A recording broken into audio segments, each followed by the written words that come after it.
This is episode 9 of the Timbo Slice podcast featuring Jordan. Special guest today, Vin Leonetti. Welcome to the program. What's up? So, you happy to be here, Vin? Yeah. I'm kind of surprised I'm here, to be honest. Awesome. Great. So, the first question I have for you is, a little over a year ago, 13 months. 13 months ago, you were a single dude with no job. Now, you've been married for a year. You've been working in QA for a year. You've been promoted to level 2. How are things going? It's a good question. I mean, things are going great. I really like Exactwear. And yeah, things have definitely they've definitely really changed. Yeah, I was at BYU. Didn't really know exactly what I wanted to do. I mean, I still kind of don't. Well, I know what I want to do. I didn't know what major I want, which hoop I want to jump through and which paper I want to show to people. But I mean, I'm glad I'm here. Thanks to you, especially. You convinced me to apply here. Got rejected twice technically. But, did you? Well, they didn't accept my resume on desktop. Oh, yeah. And then they passed it over to mobile. But yeah, it's been great. I really like Exactwear, so they've treated me very well. Great. How's married life? Married life is good. Yeah, better than I was expecting. Alyssa's great. We have a lot of fun together, so it's not really hard at all. So I'm really happy about that. Awesome. And so you're currently looking for a house. Ugh. So that sucks. Especially here in Utah Valley. It's wish I was a couple of years ago, if I had the money or the means to grab a house, would have been a lot easier. But it's rough, especially if I'm looking in the under 400K area. Yeah. Especially with a QA salary. So when you're in that region, it's very competitive. Lots of it's not uncommon to get into bidding wars and just trying to, battle your neighbor for the house. So it's frustrating, but we'll see. Fingers crossed, Tim. Hopefully we can grab something soon. Yeah. What are the areas you're looking in? Saratoga / Eagle Mountain. We want to keep it under 25 minutes to get to work. Yeah, for sure. That's saying without traffic. With traffic, right? Yeah, 40, whatever. But I especially like Saratoga. We're looking to try to get the closest to the new Saratoga temple as we can get. But we're just trying. We'll see. Yeah, it's definitely not easy. Yeah, it's yeah. It's just yeah. Yeah, I myself looking around. I'm gonna have to figure out what to do sometime soon too. The next few years. It's tough because we looked at. We got pre-approved and everything, and getting a home for right now our apartment's 800 square feet. If I got a home for 2,500 to 2,800 square feet, it's only $300 to $400 more a month than what I'm currently paying, which is really not a whole lot. Only extra $300 to have a house and actually start getting equity and stuff. It's really not a lot at all compared to what I'm currently doing, especially since my fees go up every month. Every year, excuse me. Your HOA fees? Or what? In my apartment. Yeah? Yeah, just this last year they went up, I think, close to $100. A month or what? A month, yeah. What? They taxed on so right now I pay $100 a month for internet. For just the slow, crappy internet. What? It drives me crazy. $100 a month for internet? Well, so you have no options in my apartment. So you're required $100 a month. Yes or yes, you have to pay this. Is your TV bundled with that it comes with and a DVR? It comes with crappy cable, and it comes with a phone line. That nobody needs. What? I don't even know how to set something up like a phone line. So I just plug it into the wall and then call my cell to see what the number is. I have no idea how that even works. But yeah, they raised that by $10. They added some other fee. They have all these acronyms for the fees that I'm paying, so I don't even know what they are. And then now I'm doing a renter's tax. They added that on this last time, so that was an extra $20 or something. And then, of course, rent goes up. Mm-hmm. So my rent went up like 50 or something. So all that put together, it's about 100 more a month. But I expect next year, go up another 100, and then Right. living in my home would have potentially only have been, 200 to 300 more a month than what I'm currently paying. So, unless a recession happens, I mean, soon I'm going to be paying, within a couple of years, my rent will overall be more money than what my mortgage and those kind of things would have been. So it's crazy the state that this county's in right now, especially the Lehigh area. But so you two follow the news. Why is everyone talking about recession? I've heard several people say it. I think the number one reason why is because it's a re-election year. Yeah, is that a common thing? Yeah. Election years or recession years? You want to, the economy is one of the biggest factors that determines whether or not an incumbent president gets reelected or not. If the economy's doing well, they get reelected. If it's not, they get ousted. Yeah. And so, if you want a president to not get reelected, the best thing you can do is start saying, "Hey guys, the economy is not doing so great, is it?" And there may be truth to it. I don't know, but the problem is it's expected that people are going to be saying this because Donald Trump is unpopular, right? So I feel like while there may be some truth to it, it's going to be really hard to separate from the inherent, desire to paint Trump's administration as having as starting an economic downturn right now. So, I definitely agree. Yeah, I don't know. Definitely agree. Yeah, it's hard to. I mean, whether you like Trump or not, the Trump economy. I mean, things have been well. Unemployment is way down. And those are hard numbers to hate, especially whether you love Trump or not. So I definitely agree. Definitely, if you can start sowing those seeds of doubt into the get people to stop spending money, that definitely hurts the economy. Yeah. So if the economy does tank or a recession does happen right when re-election's happening, Trump's gonna have a hard time. Yeah. And as our listeners know, I am no Trump supporter, so I'm not saying this kind of stuff just to be like, oh yeah, they're just it's just the media hating on Trump. But to be fair though, I think there definitely is incentive for them to do that, and I think they are doing it as a political move. But again, I'm sure our economy is not great. I think we have way too much government interference. We have way too much garbage going on with the Federal Reserve and manipulating currency and all that crap. And so there are a lot of economists, maybe not a lot, but some, who have said that we never really resolved the financial downturn that we had 10 years ago now, 11 years ago. And so we've just kind of pushed it off to the future because we tried to mask it by dumping crap tons of money into the economy, increasing government spending, reducing interest rates artificially, all that stuff. And so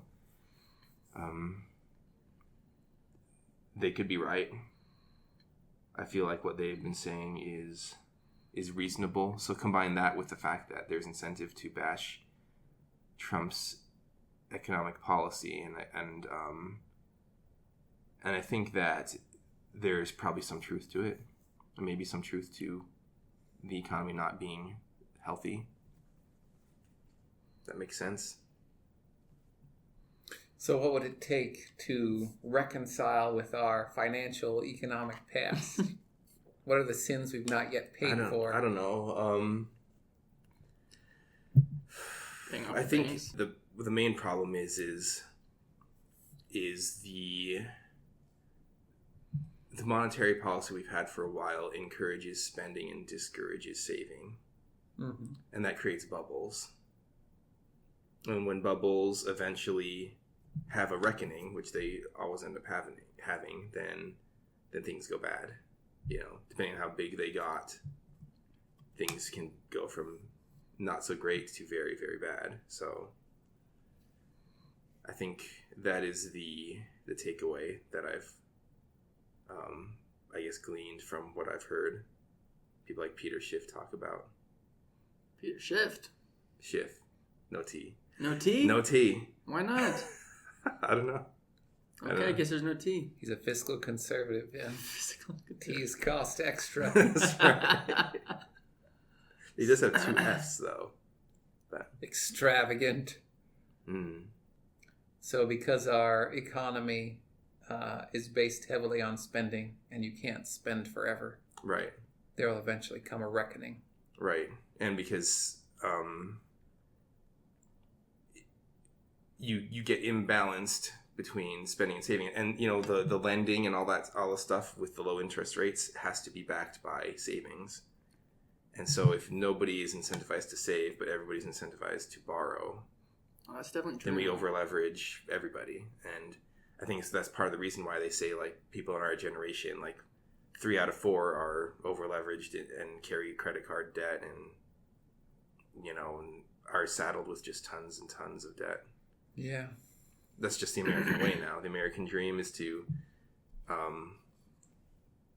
go get a college degree that you're going to be paying for the next decade or 2, and then buy a house that you're going to be paying for the rest of your life. And as soon as you get any amount of equity in your house, go, get a reverse mortgage or whatever, pull out some money and go buy a nice car or a yacht or something, right? Like, it's constantly to get stuff, right? It's very much a consumerism culture, I think, that we have. And so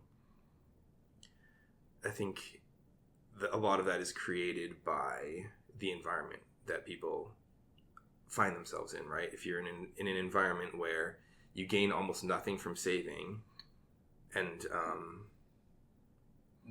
there's basically free money all over the place because you're going to get really low interest rates, then people are just going to go spend. And then if anything that you do save gets eroded by inflation because of the monetary policy. So you look at your retirement savings and your bank account and any investments you have, and they're gaining almost nothing or even losing because of inflation. So inflation is a way for the people who get the money right off the presses to steal your savings, because they print money, and when they print that money, it's worth as much as money is worth that day. But as they spend it, it circulates into the economy, and the amount of money circulating increases, and so the inflation takes place later. So people who print it right off the presses get to use it and spend it at full value, but then eventually it circulates, and then boom, if they increase the money supply by like 10% or whatever, and you have a lot of money tied up in your 401k or whatever, then that gets eroded by everything they created. So yeah. How did we get on monetary policy anyway?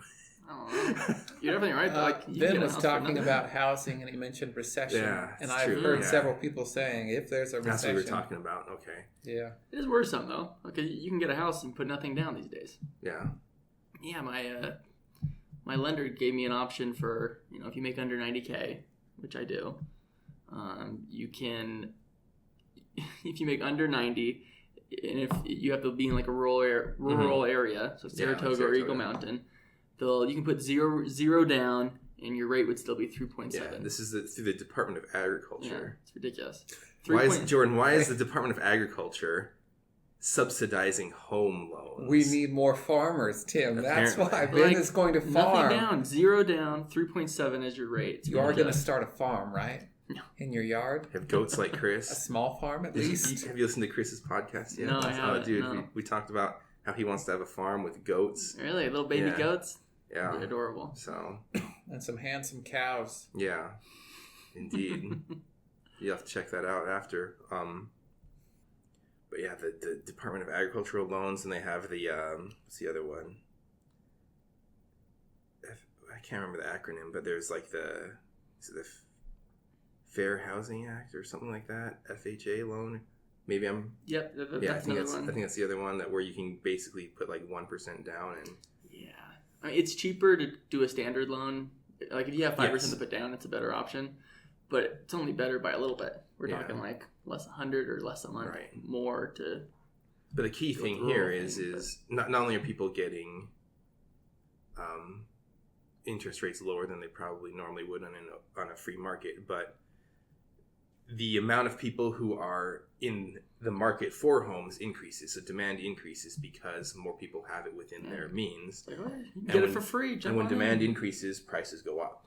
So essentially, the government coming in and saying, hey, we're going to make sure that you people who are normally priced out of the housing market, we're going to make it so that you can get a loan that's subsidized by taxpayers. So not only is your tax money going to subsidize their loans, but then they enter the market, demand goes up, and the prices of the houses go up. And so now you're paying more for the house too, because now you're competing for them or for the same houses as those people. So there's a lot of that with government intervention. They try to help the quote unquote little guy, and then it ends up hurting everybody. Yeah, especially the middle class. Yeah. Because, wealthy people, they're wealthy. They can get away with a lot. They can hide their money in Switzerland or whatever. They can move to Puerto Rico. Of course. But, and then, the people who are on the, the bottom, they get a ton of government assistance, and then everyone in the middle just gets crushed. So that's how it goes. America. Yeah. So tell us about your leftist tears, hot or cold tumbler, Vince. Oh, this whole thing? The very greatest in beverage vessels, from what I hear. So I'm currently drinking out of this right now for anyone listening. You get it if you are a Daily Wire subscriber. Yearly subscriber, right? Yearly subscriber. What's the Daily Wire? The Daily Wire it's a conservative... Is it Ben Shapiro's platform? It is. Well, yeah, he's the editor-in-chief of the Daily Wire, but... it's basically just a conservative podcast, and they have several people that you can go on there and listen to. But yeah, if you're a yearly subscriber, you get the hot or cold tumbler, and apparently it can cure any sort of disease, according to Ben. So I do what I can to drink out of it, see if it can cure me of my... How long have you been drinking from it? About a year. No, not a year. Let me see. Ooh, not a year. Probably 6 months. 6 months. And has it helped with any of your health challenges? Well, now that I think of it, I've gotten sicker over the last 6 months. So maybe So there's something about you. these salty tears that are actually getting to me. I don't know. So you've been subscribing for about 6 months then? Yeah. 6 months. How much do you listen to his channel? Because Yeah, good question. I can't, I have a number of podcasts that I try to follow, but I can't even keep up with a fourth of what any of them are putting out. And I know that if you're a subscriber to Daily Wire, you get 3 hours. 3 hours of just him and all the other people, right? Yeah. So how much do you keep up with that? So I don't think a lot of the other people are worth it. Okay. The execrable Michael Knowles. The execrable Michael. He can be all right at times. I mean, I obviously don't 100% agree with any of them. Yeah. I'd be mindless if I did. Right. And some are more entertaining than others. Mm-hmm. But you get 3 hours of Ben, an hour of Andrew Clavin, an hour of Michael Knowles, an hour of Matt Walsh. I don't think I'd recommend anyone to become a subscriber. I mean, I like Tumblr and everything, but you can pretty much listen to all of these podcasts for free just through Spotify or even through YouTube. The only downside is you can't see them while they're talking, but is it really worth $100 to be able to see these people? Probably not.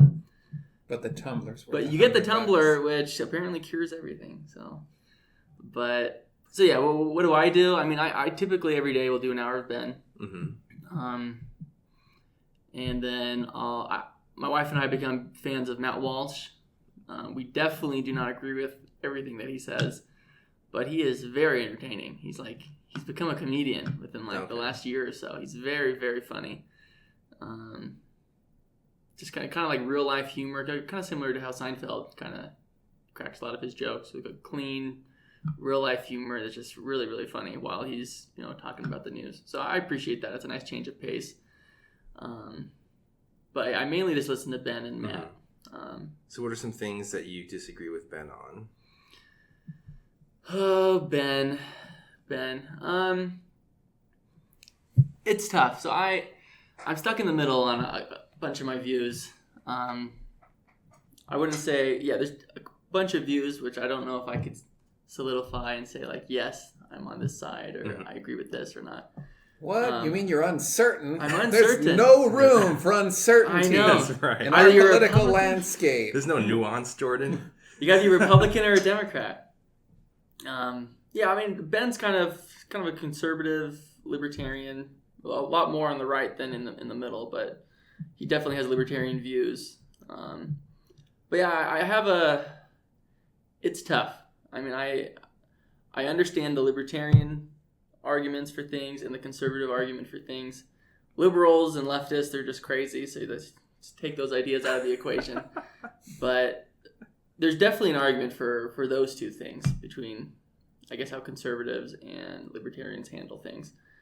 I hate the idea of the government getting too involved, but at the same time, I can relate to conservatives wanting to make the country a better place through conservative ideologies.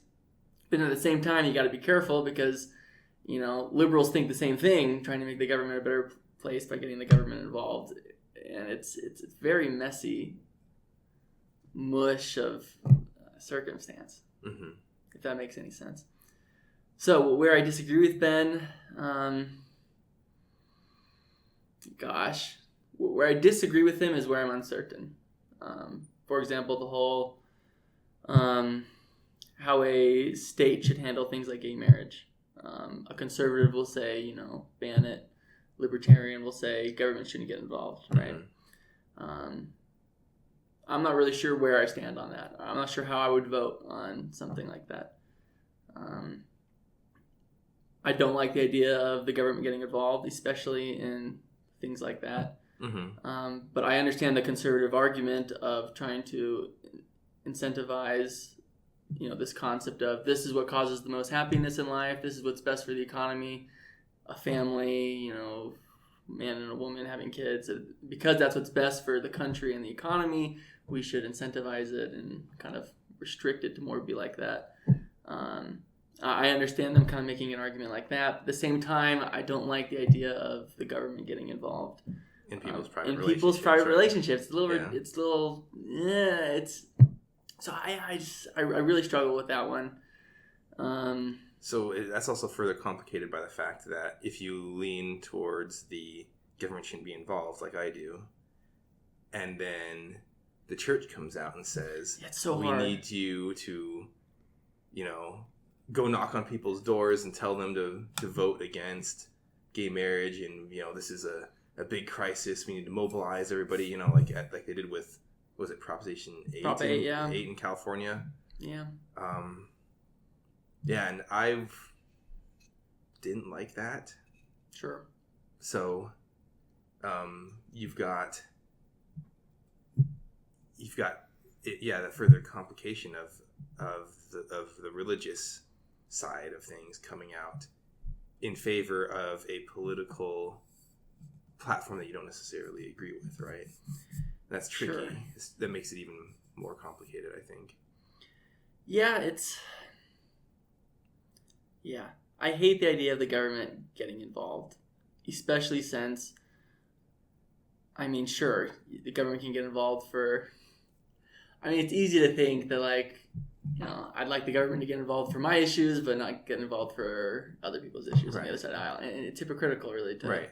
But that's the trap most people fall into, though. They want to use It's power. exactly the trap. They want to use power for their own aims, but they don't want anyone else to be able to use power for theirs. So it's so messy. It's ugly. But anyway, yeah, that's one example. I would probably, in a situation like that where if I did have to vote on it, it might just be the coward way out, but I would just, if the church came out and said, do it this way, I'd be like, all right, I'm not going to think about it. I'll vote the way that they would, I guess, be advising people to do. Which very well may be the coward way out, but it's a really hard decision, especially since I hate the idea of the government getting involved in things. But I don't know. But anyways, so yes, Ben is all for. He's all pro government getting out of your business, and especially with relationships. I think in any situation where the church came out and said vote for or against this measure, and if I disagreed with it, I probably wouldn't listen. Now, the only time it would become complicated, I think, for me would be if the church came out and said this is a commandment to do that. Goodness. At that point, I'd be like, whoa, this is overstepping, I think. But unless they said, yeah, this is a commandment, I'd be like, whatever, like noted. I'll take that under advisement, but I'm gonna do what I think is right. I think that's how I'd handle it. What do you think, Jordan? Is that an apostate way of thinking? How would you vote, Jordan? Apostate is such a pejorative term. I wouldn't ever use it. Not anymore. They use that. So I don't know if it's the exact term, but in countries where Islam is the official law, and you can be killed for leaving, they call that apostatizing as well. So I try not to use that word. Not that it's offensive or anything, just it's so strongly pejorative. Right. That I wouldn't say, oh, you're apostatizing, right? It's just kind of, I don't know. Feels extreme. Yes. So no, I wouldn't call it apostasy because I pretty much wouldn't call anything apostasy. I mean, unless people, right? Like there are people like, I'm done with this Islam thing. I'm done with this Christianity thing or whatever, right? I'm done with this religion. I mean, clearly, right, from their own mouth, they're saying, I'm done with this, I'm leaving this. And I guess you can say apostate if you want, but still has that negative connotation. So no, in short, I wouldn't call that apostasy. Would you call it misguided or wrong or immoral or anything like that? Maybe I'm too soft and uncertain about my viewpoints in my old age. Maybe in my 20s I would have said something like that. But now I would just feel like you should be able to think how you want to think and choose how you want to choose. My perception of the church is that they're less commandments and less enforcing now than they ever have been in their history. Like, I think if we didn't have the word of wisdom as a temple recommend question already, it would not become one in the year 2019 or even in the future at any point in time. I don't think it would. But that's just my perception. What I've heard, though, is that was it BYU Idaho? Somebody's doubling down on I think it's BYU Idaho, because we just hired somebody who graduated from there this year. Okay. And I heard that they're doubling down on the restrictions of dress code and beards and they eliminated beard cards entirely is what I heard. So you just, no matter what, you can't have one. Doesn't matter. Doctor's note doesn't matter. Sure. You just can't have one. Church schools are weird. Same in Provo. They're getting more strict on it. Yeah. I tried to get a beard card, and that process is obnoxious. They're just weird. Yeah. I know Elder Bednar tells this story. I don't remember how recently it was, but there's a man who had converted from Islam, or I don't think he was Jewish, but anyway, was really intent on knowing if it was all right to eat pork. And he asked Elder Bednar explicitly 2 or 3 times, Elder Bednar, is it all right for me to eat pork, right? The simple answer is yes, of course you can eat pork. There's nothing wrong with pork. But he wouldn't say that. He didn't.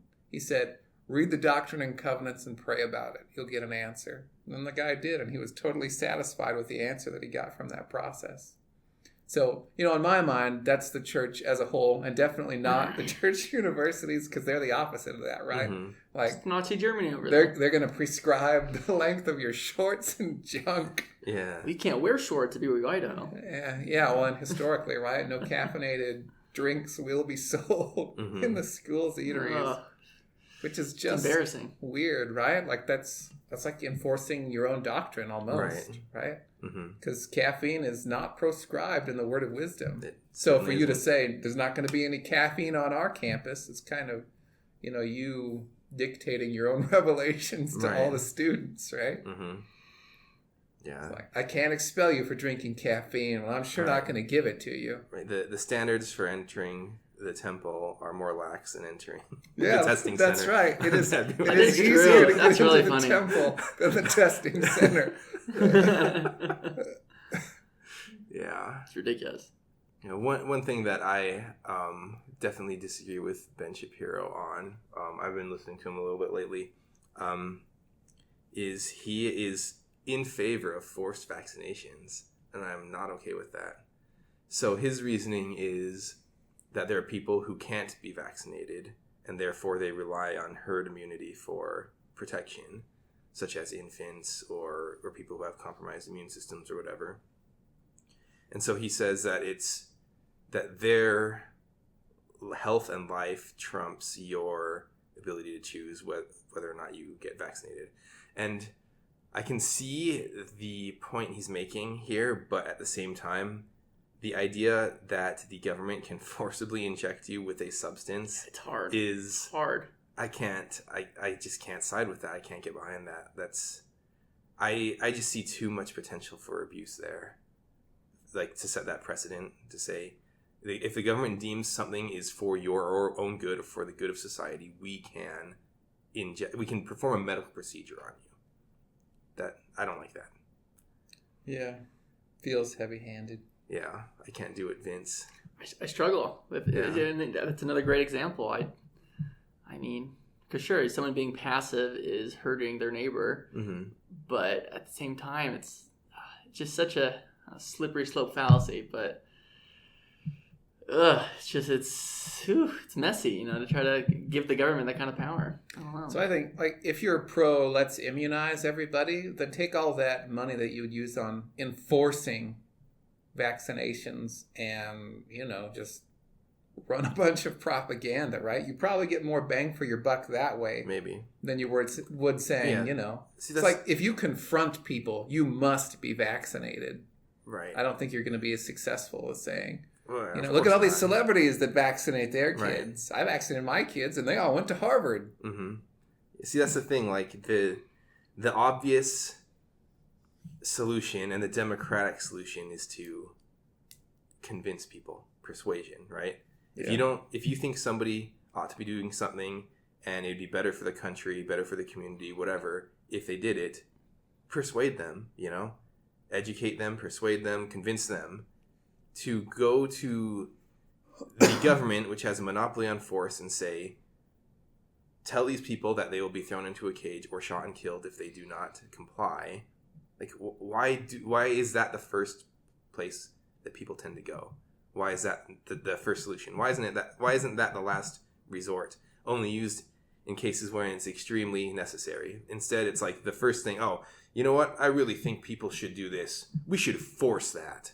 I hear that all the time, like we should force anyone who's in politics to read the Constitution. Well, no, why should we? If you want politicians to read the Constitution, elect those people. Why should we make everybody do it? That's ridiculous. That's always like the first thing people say, though, is like we should force that or we should ban that. No, you should convince people that if your cause is just and it's honestly the right answer, then you shouldn't have a problem convincing people of it. And if you can't convince people of it, maybe it's not the right answer, or maybe there's an equally good answer. Sorry, but I mean, it's just ridiculous that jumping to enforcement through violence is it's reflexive these days, I feel. What do you think, Vince? Yeah, it's reflexive to go have Uncle Sam do your bidding, right? Right. And both parties do it, so there's Of course, yeah. It's horrible. Of course. That's absolutely true. Yeah. It's probably one of those things that Jordan Peterson would say is just natural, right? Mm-hmm. It's instinctual Right. to want to get your way. Yeah, he would say that way. Probably what he would say is that it's surprising that it ever doesn't work that way. Yeah, surprising that anyone would try persuasion instead of just rounding up, more of their gang to force someone else. That is true. It is true. Do you follow Jordan B? Ben? Yeah, I mean, I like Jordan Peterson. I've listened to... You give Ben Shapiro an hour a day. How much do you give Jordan B? Oh. Jordan him, nothing. Oh. I want to know which of your children you love the most. I give him a half hour a month, maybe. Half hour a month. Okay. What about, did you read 12 Rules for Life? No, I haven't read it yet, Oh, no. It's good. Yeah, I've only heard good things about it, so... I need to get it back from Kenneth Boo, by the way. So you and Jordan B are Facebook friends, and that's about it. We go way back. Yeah, I mean, I like him. He's I mean, it's always enjoyable to watch videos of some person owning a leftist, getting them trapped in their own mind. So you're one of those guys that watches those videos. Ben Shapiro destroys. No, I hate those. Those are so stupid. Yeah. I'll watch the whole college presentation and watch, from start to finish all of his questions, but just like a random, collection, and then like the stupid rap music plays and like these black and white glasses come down and fall on the person's face. It's like really ridiculous. Yeah. So I'm not a fan of that at all. What do you call that? Good. The glasses come down. It's deal with Thug it. Life. Oh, Thug Life. Is that what Thug it is? Life, deal with it. Yeah. Usually it's deal with it when I see that meme. Oh gosh, so ridiculous. You don't like that meme? No, it drives me crazy. I mean, it's a funny meme, but it's overused. Yeah, and it's just not conducive to open and free dialogue when people make videos like that, where it's like, oh, you got destroyed. Yeah. Yeah. Yeah. But it's all about certainty and being right. Yes. Right. And making the other person look wrong. That's Yeah. And uninformed even, right? Yeah, it's still bad. And foolish. Mm-hmm. I appreciate when members of the quote-unquote intellectual dark web communicate with each other. Mm-hmm. I've seen that a lot on Ruben's show. And Oh, stuff. yeah. It's really, that stuff's really entertaining. Sure, like, they can disagree completely with each other on views, but they can have a completely, intellectual conversation, and, that's a lot more entertaining than... Definitely. Especially the debates we have in politics. These little, you have 10 seconds to respond to this question. These little, like, jabs. Yeah, and it's usually loaded, too. These loaded questions. You can't really respond to it. So you have 10 seconds to explain why, or, to How to fix make up an the excuse. economy, yeah. Why you acted a certain way in the past or whatever, and you try to justify it. Yeah, And the stupid audience booing or cheering. Yeah, it's like, ugh, it's horrible. It's a spectacle. It's not. Exactly. It is a spectacle. It's not designed to enlighten or edify anybody. Yeah. No. So stop watching the debates. Start listening to the Timbo Slice podcast. Yep. Boom. Indeed. Fair and balanced. That's Fair right. The real fair and balanced. Yeah. I don't know. I don't know if I can claim to be fair and balanced, but I can at least claim to, I don't know, give consideration over a longer form conversation to the ideas that get brought up. So it's not about sound bites, not about destroying people, I didn't bring Vince in here to dunk on him, make him look like a fool. So. Why not? Is that what you came anticipating? I came anticipating everything, Jordan. Oh. He was ready for any contingency. So. Yeah. Got a suicide pill in your back pocket in case things got too bad. No, it's in his tooth, because then he can bite down and break it. Oh, gosh. If he had to go into his back pocket, we could restrain him before he got You it. can stop me. That's true. Oh, yeah. So enough politics. Okay, sure. What do you want to talk about, Vin? I don't know. You guys tell me. I'm surprised I haven't gotten a video game question yet. All right. So, are you the biggest Zelda fan alive today? Oh, definitely not. Definitely not? I'm a Nintendo fanboy. Okay. That's for sure. I love Zelda games, but there are some freaks out there. There are guys That's a good who, answer. They get every Zelda game. They get the geography of all the games, all the maps, and they're like, all right, how has this world changed throughout these games that take place, thousands of years apart? And they're like, well, the mountains are over here, and then, like, the desert's down here, so this must mean that this game takes place after this game, and then you listen to developers talking, and they're just like, oh, well, yeah, it just seemed like a good idea to put the desert over there, and, we had the Lost Woods over there, but right before we released the game, we decided to move it over to this side of the map, and we felt that would be a little better for as the player, goes through the game. So you got these people grasping at straws that make these incredible analyses, however you say that. These people are freaks. Yeah. People are freaks. Okay. They know every name, they've gotten every Korok seed in Breath of the Wild. I mean, that's a whole other level of that's dedication. Insanity. So, I mean, I love the franchise. I've enjoyed every Zelda game. Some are definitely better than others. Looking at you, Spirit Tracks. That one is not good. But yeah, it's a great series. It's a great series, Jordan. Except for Spirit Tracks. Now, Spirit Tracks is still a good game, but all right, we can talk about Spirit Tracks. So you're stuck. So the games previous to this, you have a boat, And, with a boat, you can move freely. You can explore this whole ocean full of islands. So this lots is of Wind exploration. Waker. This is Wind Waker and Phantom Hourglass. Okay. Because those two take place. And the third game in that little series there that takes place after those takes place 100 years after Wind Waker is Spirit Tracks. So I guess all these boats came to a new continent. And on this continent, they found it's always ancient technology, but they found these ancient metal things on the ground, and they decided to build trains on them.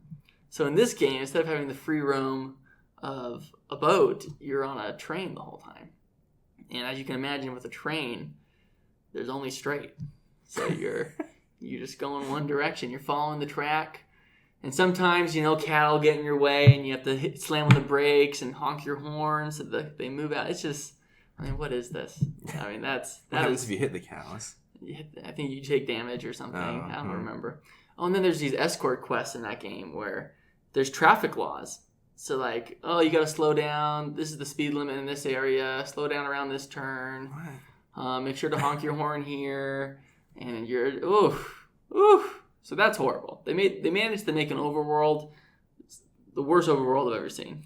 And then when you get to the dungeons, they're just so easy. Not once are you they're very linear dungeons. You just go get this key. All right, well, let me go unlock this door. And it's just, I don't know if there's ever any point in time where you have more than 2 keys in your inventory.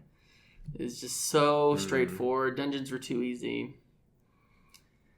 Just disappointing. That's what that game is. Good music, though. That was its one saving. Okay. Thing, but So now you're going to have to tell us your number 1 Zelda game. that's a harder question to Yeah. answer. I have 2 different categories where I rank Zelda games in. One where what I had the most fun playing, and then ones that I think are objectively the best. And those are definitely different. Okay. Ocarina of Time was the most fun I've ever had in a Zelda game. It was just, I beat it in 3rd grade. It was very magical. 3rd grade. Wow. Yeah.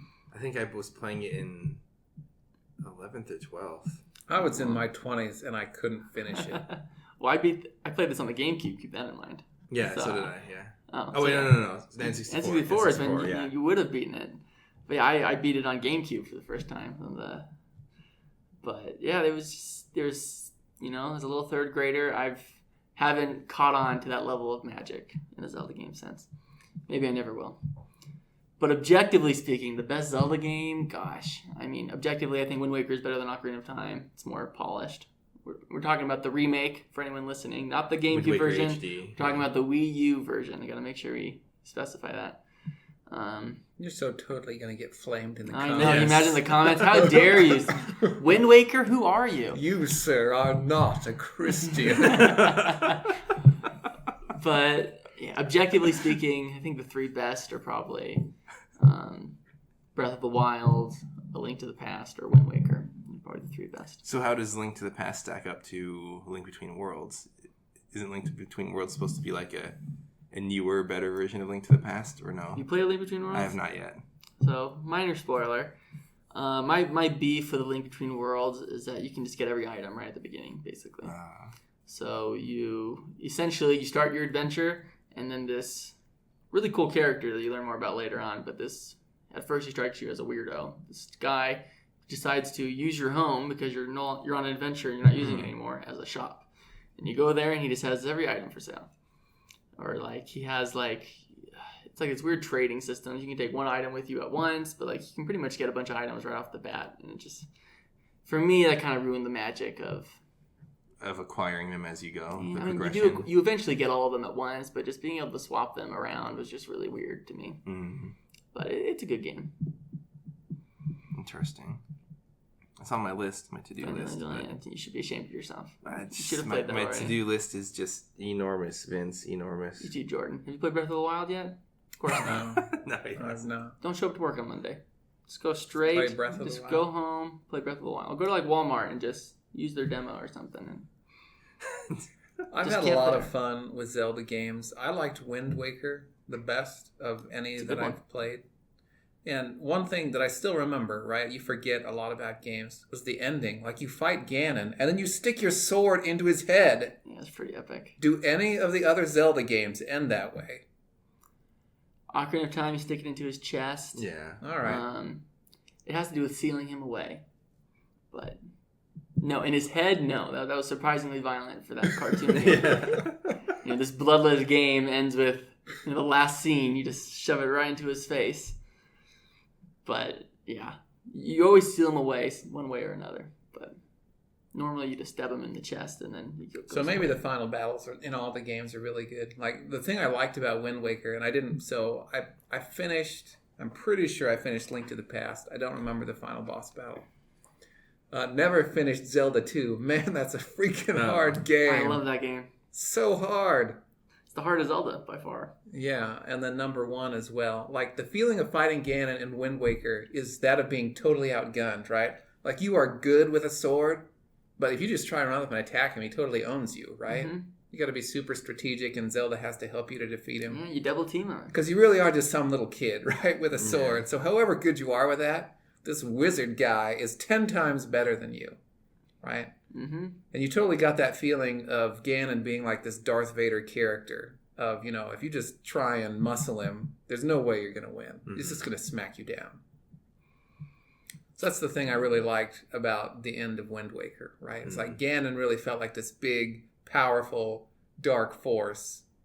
And yeah, something special would have to happen if you're going to beat him, right? Zelda would have to be there helping you. It's the only way. Were the other ones like that? Did they have stuff like that? No, not that I can think of. Yeah, I mean, so Breath of the Wild, you definitely have a very epic final fight. But at least it explained you're more of an adult and you're kind of like a knight in like the Hylian. Yeah, so you're more of an even match, right? And, yeah, you're definitely a trained warrior. You're roughly the same size as Ganon is, whereas in Wind Waker, you're some kid, right? Yeah, Wind Waker, you're some child. He's an adult. Yes, yeah. So, yeah, I mean, and you got Ocarina of Time where you fight Ganondorf, with the mind of a 12-year-old and the body of a, whatever, 7 years, 19-year-old, whatever it is. So, I guess you got this bigger body, but you're still a kid, inside. But you just do it. With courage, the power of courage and friendship. I didn't know Ocarina of Time had that. Yeah, dude. So it's like Big? Mm-hmm. It's like the Zelda version of Big? Yeah, you go into the Temple of Time, and then you can transport yourself between the current time and the future. Yeah. So, when you finally get the Master Sword, you're too young to use it. So you pick it up. And the Master Sword basically puts you in a coma for 7 years. So the moment you lift it up, you're now 7 years older. And then the whole world's gone to heck because Ganon just roamed free and destroyed everything. But you can put it back in and then you're back as a kid and you can do stuff that changes the future. So it's kind of like your consciousness is jumping back and forth 7 years each time. That's interesting. It is a cool mechanic. It's too bad the graphics were so clunky in the flavor I played. How dare you? Those polygons were gorgeous. Unbelievable. It was more than that. It wasn't that awesome. It would be cool if they did like a remake. Not like the HD one they did for the 3DS. That's a little too... Yeah, I would love a... If they did if they made it in like the Breath of the Wild engine or something like that, that would be awesome. Yeah. I mean, Nintendo said now they're going to release a Zelda game every year, so... If we don't get Breath of the Wild 2 in 2020, we'll... Revolt. We'll get something. We'll get something, yeah. I can imagine they'll throw, the Wind Waker or Twilight Princess. That's an easy thing to do. Oh, yeah, that's right. They'll just toss those They're over counting Switch. Those, too. They're counting old games being ported, yeah. Not even remade, just ported, I think they're counting. So I would buy that if they bundled them together, but... They just kept them separate for $60 each or something. No, they can't. I'm a diehard fan, but screw you, Nintendo. That's a little too far. So Jordan, do you ever see yourself playing another Zelda game? I don't see myself doing it. I thought you were doing it this Monday. You're not going into work. Oh, well. Wasn't planning to do that for reals. That hurts me. So maybe. I don't have plans right now, but people change. What would it take to change you back into a gamer? What would it take? I don't know. I'd have to be a different person that wanted to game. It's like I know games are fun. Just like I know ice cream is good. Yeah. But I don't eat a whole lot of ice cream. Sadly, neither do I these days. It's for the best. Maybe. Maybe. I just get it at Ancestry.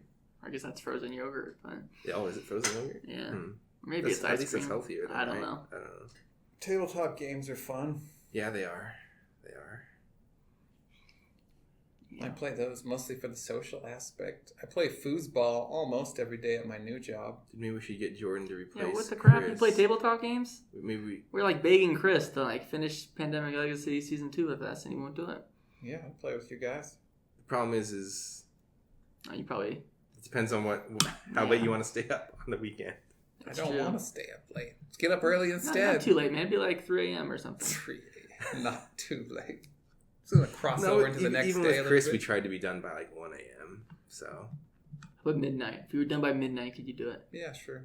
Oh my goodness. dude, Chris an early riser? We'll be in touch, Jordan. We'll be in touch. All right. We'll have to arrange this with Jeff because we need to finish that freaking game. Yeah, we just need Jeff to be able to start earlier because that's the problem why we go so late. Jeff can start earlier if he does it somewhere else. So we could come Yeah. here, go to my apartment or something or whatever. Yeah, Go to your place. Here would be kind of cool. Just bring a bunch of snacks or whatever, and Yeah. Order pizzas. yeah, Jordan Street, of course. yeah, obviously. You can't have a QA pay for that. Are you kidding me? You've been promoted, man. QA2, level 2. Yeah. You got the Still. salary of 2 QAs now, right? Oh, Yeah. gosh. That'd Still- be nice. That'd be really nice. Yeah, that would be really nice. Ugh. So I guess if I had a bunch of friends that were going to buy me a Switch and play Breath of the Wild together, then maybe I would. It's not really a multiplayer game, though. Yeah. Well, in general, when people do the multiplayer thing, right? Like you're in your chair for 12 hours a day, letting hygiene go. Of course. Or at least it's a common thing, if not everybody's doing it. No, we don't have to do that. You guys seen the South Park where they play World of Warcraft? Oh, heck yes. No. Seen that? Jordan, It's you need to watch so- that. Like I hate South Park. I think it's a filthy show. I think it's not really funny. But their WoW episode is just incredible. Incredible. You can Yeah. go Is watch it- it. It's a masterpiece. Do they all get into WoW, or is it They just get into Carl? WoW. They get All of them. acne. They gain like 1,000 pounds. Yeah, They- even their parents are playing too, Even right? their parents are playing. I don't know how they use like in-game WoW footage to like Yeah. film half the episode. So they're like in Warcraft talking to each other. And it's really funny. The episode is called Make Love, Not Warcraft. Yes. Oh boy. It's Yeah. great. Alyssa and I watched it recently. I think it's either on Netflix or Hulu. I can't remember. But really, really funny. Mm-hmm. Gosh. That's your homework, Jordan. You got to go watch that. Make love, not Warcraft. Yeah, I'm pretty sure it's free on Comedy Central to watch that episode. Oh, there you go, too. Yeah. And is it less obscene than the standard fare? Well, Maybe a little bit. it's not as crude. Is it obscene? I mean, of course it's obscene. It's crazy. There's a scene where this kid, he can't leave the computer because he's in a battle. So he calls his mom to help him go to the bathroom. And she While comes he's playing down and holds like a brings bedpan. she holds- Yeah. It's like a bucket right under his bum, and he just goes diarrhea all over her. It gets all over. And what does she say? She says, "Oh, you're such a big boy," and then she walks up the stairs. And the rest of that scene, there's just you can see like diarrhea still on the floor. And, like, that's the episode. That's the episode. So if you're not prepared to see that level of insanity, That's the worst. I think that's the worst part as far as like. I think that's my favorite part of the whole episode. To be honest, Not worst of the episode, but like the worst it gets as far as like being gross. oh boy. Oh, I'm not offended by poop jokes. Oh, then you'll be fine. Yeah, this episode's not that bad then. Yeah. It's really funny. It's a masterpiece. It really It is. is. It really is. The only thing that show has to offer is that one episode of 10, 15 minutes, however long it is. Boy, is it good though. It's a classic WoW, Vince. Have you played that? No, I haven't played Classic WoW. I was really tempted for a while, just because the magic when I was in elementary school, you know. But then I think back and I'm like, oof, there are a lot of quality of life improvements they've made that I'd have to give up. Elementary school. I can't believe. I know, right? Can you imagine? I was. That's when I started. I was in college, bro. And I was in elementary school. It's wild. College. So, I mean, I had just beaten Ocarina of Time. A couple years later, here I am playing WoW on my brother's computer because mine couldn't handle it. remember sneaking in while he was sleeping Saturday morning and just trying to be quiet. As I leveled up my little Tauren. You never played with us in vanilla, though, did you? We didn't play with you until Lich King, right? Gosh. Pretty sure we didn't play. I didn't play with your crew until Lich King. Yeah, I don't think I played with you guys till Lich King. But yeah, I mean, I played. But yeah, it's a good time. Yeah. WoW is all about the people you're playing with. Mm-hmm. I think it's not a good game by itself. No, it's a horrible single player game. Absolutely. So it's all about playing with other people. So if you have a good group of friends or family that you're playing with, it's I think one of the best multiplayer games ever made. But you need that group. Yeah. I'm not really one for making friends with strangers online. I mean, I did it. I played for years. But anyways, back to your classic WoW question. No, I didn't play. Yeah, me I neither. heard some horrible things. I don't know if you probably didn't see any of the pictures, but you got thousands of people, right, all playing at once in the starting area. So you got 1 million people here trying to do the same quest. Dude, yeah. So you got to go kill Chieftain Pete or whatever. One person kills it. The guy dies. He doesn't respond for 5 to 15 minutes, right? So what do you do when you have 1,000 people trying to kill the same person? So servers did a couple different things. Some went into anarchy, and everyone just crowded to where that guy's going to spawn, and they just casted spells hoping that they would tag the guy. Because whoever hits him first gets credit. I think that's less insane than what a lot of servers did, where they began making lines. A queue, and you're like number 500 in literal line, lines. So waiting like for your little figures are lined up. Yeah. And so you got to keep in mind to log into this game. Some people are waiting 2 to 4 hours just to log in because so many people want to play. And then once you log in, you now go into a line to go kill this one guy to get one quest done for another hour or two. I'd probably just go grind and do no quests at that point. And that's classic WoW. And I agree. Yeah, that's... My guess, though, is I bet their population has died down like crazy. Oh, yeah, I'm sure it plummeted. Like, there are a ton of people in the first few days, first weekend. Excitement. Like, I want to see what it's like, relive it a little bit. But I don't think it really isn't going to last long. I don't think it's... I agree.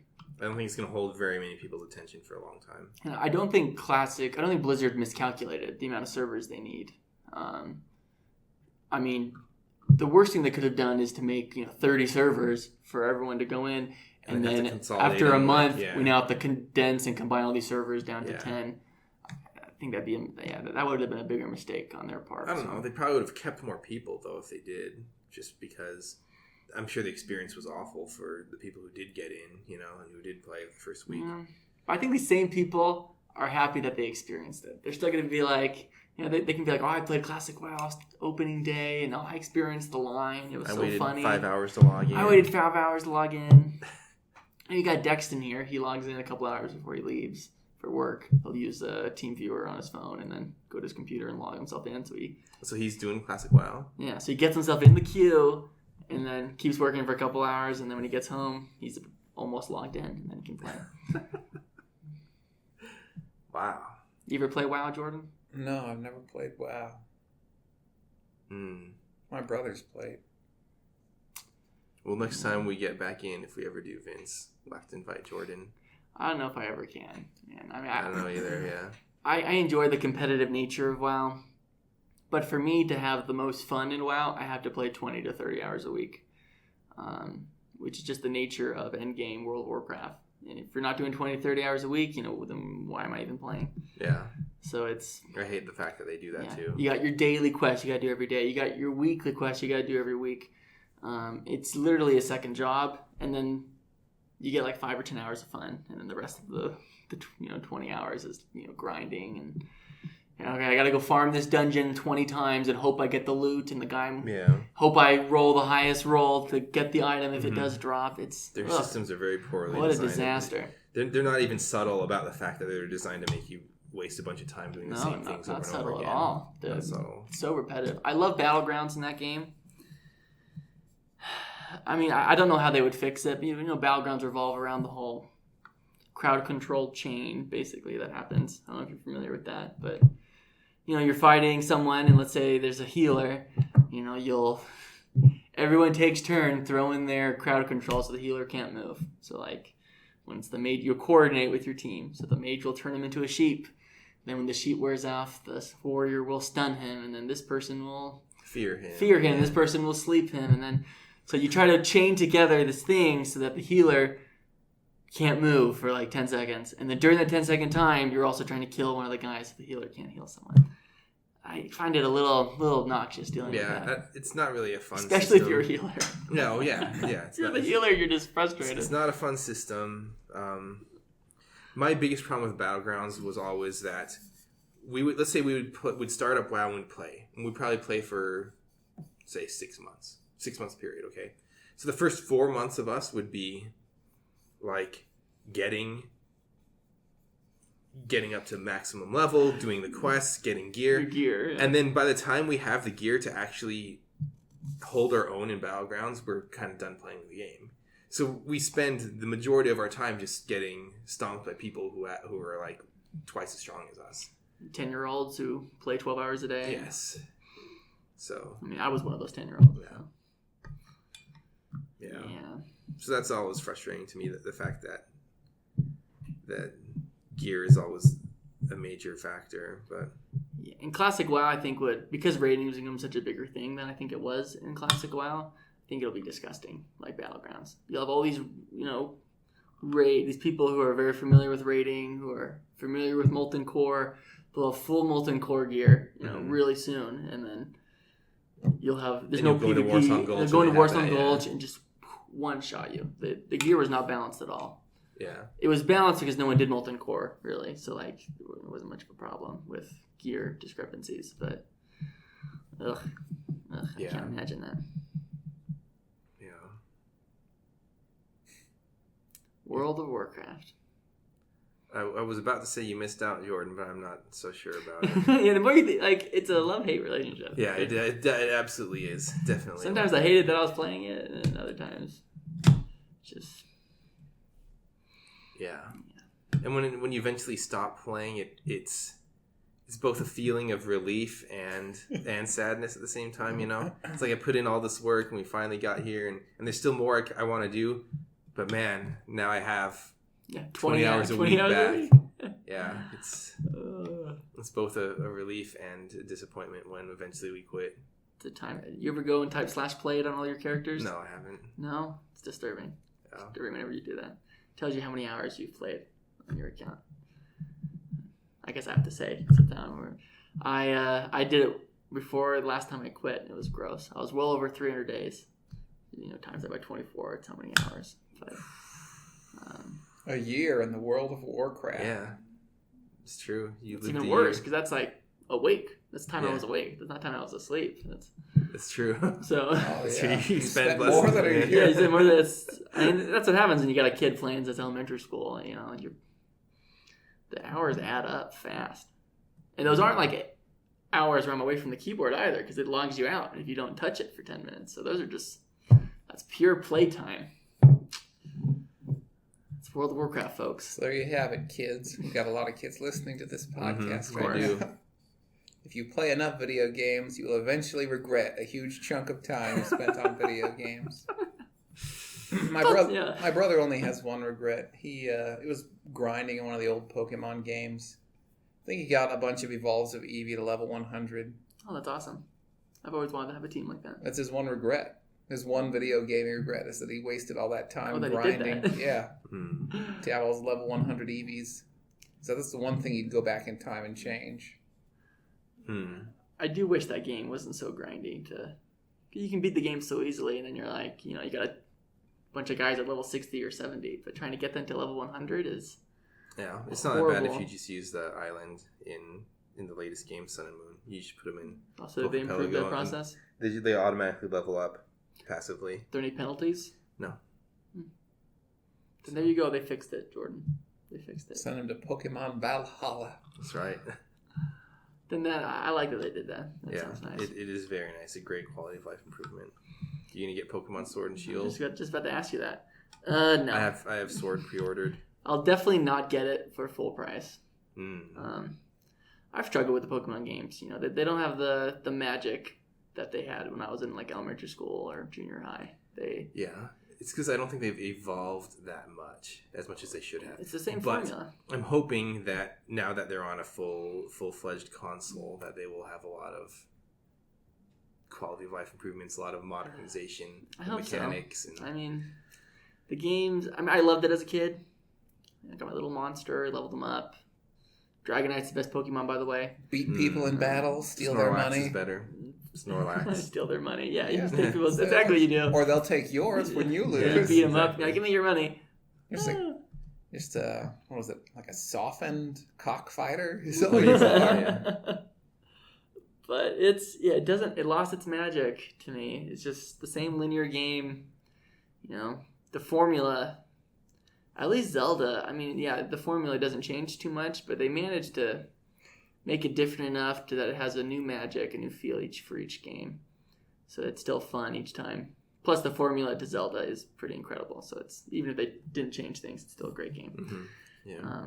Never get tired of the hook shot. Yeah. Exactly. Ugh, they got rid of that in Breath of the Wild. Yeah, no hook shot. It's in one Breath of the my Wild. big complaints about it. Wasn't there double hook shot in one of them? Yeah. Twilight in Princess, Twilight, yeah. Absolutely. That's not a good Zelda game either. It's an okay game. I didn't like Twilight Princess. That sounds like an unpopular opinion. It is unpopular, yeah. I've heard a lot of people say good things about Twilight. Yeah, you have a lot of freaks out there. Is that what it is? A lot of filthy Gentiles that come about, and they try to say that Twilight Princess is, top 3. For Pete's sakes, top 3. Could you imagine? The population is below average, I know. Half the apparently, Hillary Clinton won the, she won the popular vote. So, you gotta take that into account. You think about how stupid people are. I see. But, yeah. Well, some of those were votes against Donald Trump. Right. They weren't all votes for Hillary. Sure. And some of the votes for Trump are votes against Hillary as well. Yeah, so. Yeah, that's true. Mm-hmm. Mm-hmm. But, Twilight Princess it's not great. Have you played it? I did, but then my Wii's disc reader died. And so... It's probably for the best. So I could continue where I left off. It's been so long now that I probably won't even remember where I am or what I'm doing. So I could continue where I left off, or I could just wait for him to make like an HD version for the Switch. Yeah. So here are the problems with it. You've got a bunch of dungeons that are way too long. Talking like some dungeons took me 4 hours or more, 5 hours. Just because you're dumb, or because? Not just because I think because they poorly designed them. Oh, okay. Not because I'm dumb. I'm a veteran here. Okay, that's true. That's true. I can beat Ocarina of Time in a couple hours. Not a couple hours. Under 24 hours. I could do it in a day, one sitting, if I wanted to. Dude. God, I love that game. I've only ever played it once. Maybe I should go back. Beat it many times. Replay it. I had a cousin, or I still have a cousin. We'd put 2 TVs side by side and we'd race each other so you could beat the game first. Dang. I did that with that game and Mega Man X. So both those games I'm very good at, very good. I'm good for a normal human. Yeah. You've got these speedrunning freaks who can beat Ocarina of Time in 20 minutes.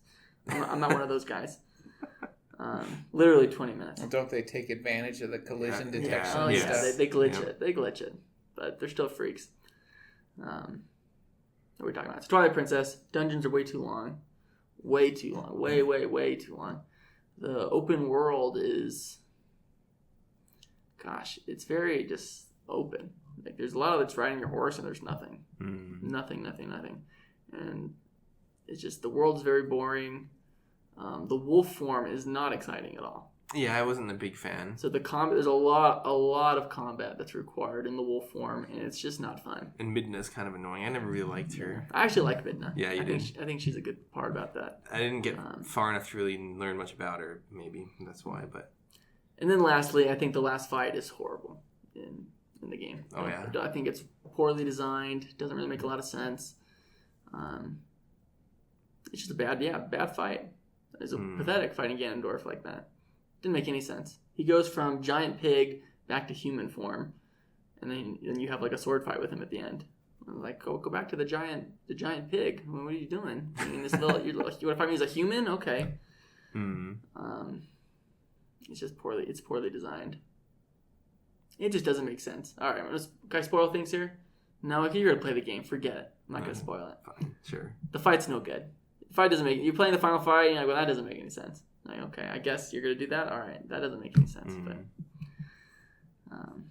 yeah, I didn't finish that. I didn't finish Wind Waker either. Main things are dungeons. Some of the worst dungeons I've ever played is that game. So they're just long and boring. That's too bad. It's like a game full of water temple dungeons. If that I makes like sense. the water temple though. In Ocarina of Time? Yeah. Who are you? I came on your podcast and you're telling me you like the water temple? Yeah, I did. What the heck? I did. It's a horrible dungeon. You like the...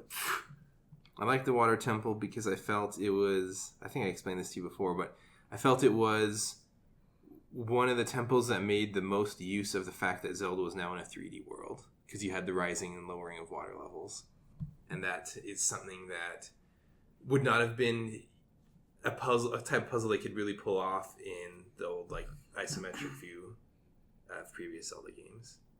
And so I liked how they made use of the technology. At least I like that. And then you had to think spatially too. So I like those two things about it. But that dungeon did not age well, Tim. Maybe not. Someone like me. Again, I played it a long time ago and I haven't been back since.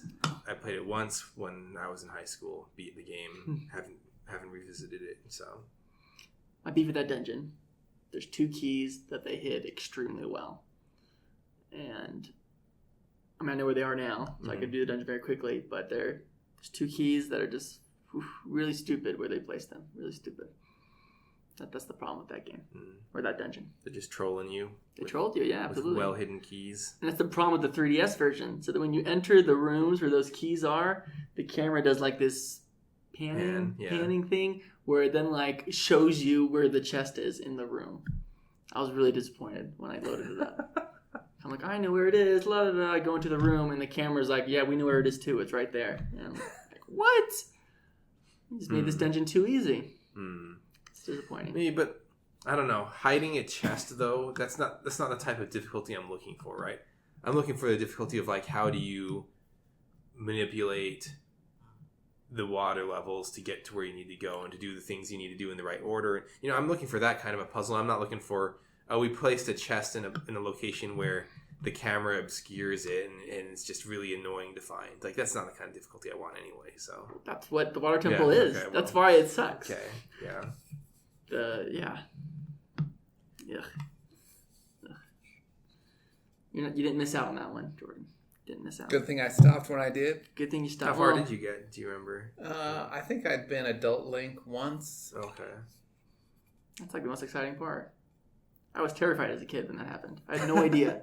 I become an adult. I'm like, that's cool, and I leave and just the world is like there's a bunch of zombies outside of like the temple you were in. Just like that's terrifying. Are those ones that grab you and they make the scream noise, and then they like and leap it on you. freezes you, yeah. Those were very well designed. It's terrifying. Yeah, they really made that scary. Yeah, they did. Little third grader, I'm like, should I be playing this game? I don't know. Am I gonna stab Ganon in the head at the end? I don't know. That'd be a little violent. Instead, you got him in the heart. Actually, you do stab him in the head at the end, I think, because he turns into a boar, and then you stab him, and then I can't remember. But it's not as violent, so. Yeah, I think you might. Like, he falls down. He falls down. In the very end, there's a cutscene where you slash, and then you like stab. You stick it into his head. I think you do. Yeah. But he's like a giant pig, so it's not as like. Yeah, you stab a human in the head, like Wind Waker. You're like, ugh. Yeah, well, you're a kid, right? So you have to jump way up there, downward thrust into his forehead. I want to know what was going on in Link's mind. Like, why did he think that was a good move to do? You know, why not just cut off the head or like? Well, you'd been doing it the whole game, right? It has that thing where if you're defending and then you press the A button, you do like a counter strike thing. Sure. That's how it ends. And most of those, like, you would jump over the guy or something. You do some acrobatics. What was Link thinking? You know, I'm going to go for them to insert it into his head. That'll keep him from getting back up. All of his bottled up rage burst forth. I like the game a lot. I thought it had a good... Oh, that's another issue with Twilight Princess. Wind Waker had a great introduction to what brings Link into the adventure. You know, your sister gets taken. Otherwise, you would have just kept enjoying your life on the island. But you get kind of thrown into this adventure to save your sister. And then once you do save her, you then make the decision to do something bigger than yourself and then go fight Ganondorf. Twilight Princess is like... Ugh. I mean, you're sure you're trying to rescue someone, but... And the way you get your tunic is ridiculous. This god comes down like, here, this person before you wore the stupid elf outfit. You should wear it too, because that's what he wore. I'd be like, what are you talking about? I'm not going to wear this elf outfit. Are you crazy? At least in like Wind Waker, it's like happened to be your birthday, and to celebrate the hero, we wear the clothes that he wore. That makes sense. And then Link wears a lobster shirt in that game. I need to get that lobster shirt, Jordan. He does. The shirt he's wearing before he gets the hero's tunic is a lobster shirt. That's true. Yeah, they sell it online. That's important in Zelda games. How you get the tunic matters. Because it's a ridiculous outfit, so they need to make it make sense somehow. It is a ridiculous outfit. It makes sense, and they do a great job making it make sense in every Zelda game except for Twilight Princess. Think about it. In that society, there's no one else wearing the elf outfit. Yeah. So like when you show up to Hyrule, people should have been like, "Who's this freak?" Just as an elf. Comic-Con is that way. Yeah, exactly. It didn't make any sense. Or Zelda, when she turns around when she sees you, she should have been like, "This is the hero." Some guy in a jester outfit showing up like, I don't know. I'm not convinced. She can't take you seriously anymore after that. Definitely not. Definitely not. Yeah, that's. Yeah. Twilight Princess. If you have the time, but your backlog's long as it is. Yeah. Have you done Earthbound yet? No, I haven't played that yet. Tyler told me to skip that and just go straight to Mother 3, though. Who told you this? Tyler, fail. Oh, it's ridiculous. It's ridiculous? No. Mother 2 is a better game. Really? Mother 2 is better than Mother 3. He wouldn't like to hear you say that. I mean, Mother 3 is a lot more emotional. But Mother 2, I enjoyed the ending and the final fight more. I enjoyed the world a lot more. Mother 3, they limit you revisit the same area 1,000 times. Because you're on a Game Boy Advance game, so they lengthen the game by making you revisiting the same area rather than visiting new areas, which I really don't appreciate. Earthbound, you got this huge world and you're exploring. You keep going down different paths. It's really cool to. There's an exploration aspect of it, but in Mother 3, the story is just—it's a good story, but man, is it predictable. Oh, really? Like, there's a big twist at the end, but everyone and their dog knew it was coming. Yeah. Everyone and their dog. Mother 2 actually has a nice twist. It's called Mother because... Anyways, I won't spoil that for you, but they do call it Mother for a reason, and the reason they call it Mother in Mother 2, I thought, is a lot better than the reason they call it Mother in Mother 3. Okay. Yeah, those are on my list, too. I'm still trying to knock things out off of the list. Yeah. Too many games, too little time. Just don't show up to work on Monday. Yeah, I know. You and Jordan can, side by side, he's playing Zelda, you'll play Earthbound. Done. It's true. We can sit on the same couch. You can come into my house, play on my Switch. I'll sit on the couch next to you playing the 3DS. We can do it, Jordan. We can have some meat smoking on the balcony. It's the problem with Mother. You have to pirate it, that series, because Nintendo is so stupid. They have these incredible titles, they just don't release in the U.S. Yeah. So you have to get some fan translation of it, and it's really, really annoying. But dude, then they're bringing Trials of Mana. I know. To the U.S. for the first time ever, and they left the original game. They left the original game 2 players. They didn't make it 3 players, Vince. Secret of Mana's 3 players. Well, they did even worse with the remake. Yeah, the remake is single player, right? Yeah, not even multiplayer at all. I was having a big debate, so I'm like, all right, I own the first and second one. I've never played the third. I've never played Trials of Mana, so I'm like, okay, how am I going to buy this? Do I buy it on Switch or do I buy it on, the remake that they're going to be releasing? I was doing all this research. The second I found out that the remake is single player, it's like... Yeah, off the table. I'm like, okay, then I'm not going to experience this game for the first time as a single player when I don't have to. Forget it. So then I bought the original. Yep. What a mistake on their part. Yeah. What were they thinking? They should have been 3 players, both of them. In the very least, multiple Switches, allowing it to be multiplayer. In the very least. I understand if you think the Switch can't handle couch co-op, kind of doing a split screen thing, but in the very least, you can't take multiplayer out of a remake. No. It's ridiculous. Final Fantasy VII remake, though. You gonna play that, Jordan? No. No? No. You played the original though, right? Yeah, I did lots of times. Lots of times. Several. I've only The played it graphics were once. horrible too. Yeah. No spoilers. I haven't beaten that game. Worse but- than Dude. Ocarina. When you see their hands, they're like little Yeah. balls. Hexagonal cylinders. Then you get into combat, they look all cool. But Yeah. Combat polys were fine. ugh. My beef with those games is I can only play a Final Fantasy game with an emulator, so I can like speed up time. 'Cause it drives me crazy to like take 2 steps, you enter combat. But like to enter combat, there's like a 20-second Yeah. like Music plays. music plays, Yeah. showing the environment. The camera rotates yeah, around. camera rotates yeah. around. And then you start, and then you win. You got that, Yeah. and you're just like dancing around, like let's go. And then the battle finally ends, and you're like, well, crap, which way was I going? Now I'm in this maze of a building. Take 2 more steps, boom, you enter combat again, and then you Yeah. That's what I liked about Chrono Trigger so much is that Yeah. you fight exactly where you're standing the whole time. I Yeah. appreciate it. Not only that, but there were no random encounters. You saw the enemies Yeah. there on the overworld or whatever you want to call it, Yeah. and if you kill them, they're gone. Earthbound, same thing. So you could like say, "Oh wait, I didn't look down that other path that branched off," and you go down Exactly. there, and you kill the stuff, and then check it out, and you come back, and you're not getting like random encounters the entire way It back. punishes you for backpedaling. I Yeah, like that. it does. It very much does. But Earthbound 10 doesn't has that. Nice. That's good. That's good. Yeah, good stuff. A lot of good games, Jordan. Not enough time. Have you played Final Fantasy X? No. Dude. I've beaten Final Fantasy 1 through 6. Okay. And then 1 through 6. But you I haven't did beat all 7 of and them. 10. 7 and 10 are like And I started 10. the best. Well, so this is what happened with 7. I didn't know how long it was going to be. I've learned since then to always look up how long an episode's going to be on. There's websites how long to beat it. But there was some other game that was coming out. I don't know if it was a Zelda game or something, but I had scheduled to play this game when it comes out. So then I started Final Fantasy. I got 20 hours in thinking I'm about to beat the game, and then all of a sudden I realized, or maybe it wasn't 20. I think it was 20. I think it took me 20 hours to leave the first city. Yeah, Midgar. Yeah. Midgar. And all of a sudden I leave, and I'm like, what? Yeah, that's like where the game I first started the starts. game? Yeah. So I kept wandering around a little bit, and I'm like, oh gosh, I'm not going to finish. And then I stopped and started the new game. Yeah. I'm in the same boat right now. I'm in this week of limbo because the new Zelda game comes out this Friday. I'm not going to start any games because I know they'll just be kicked to the curb. off, yeah. Oh, yeah. Kicked off the list. So,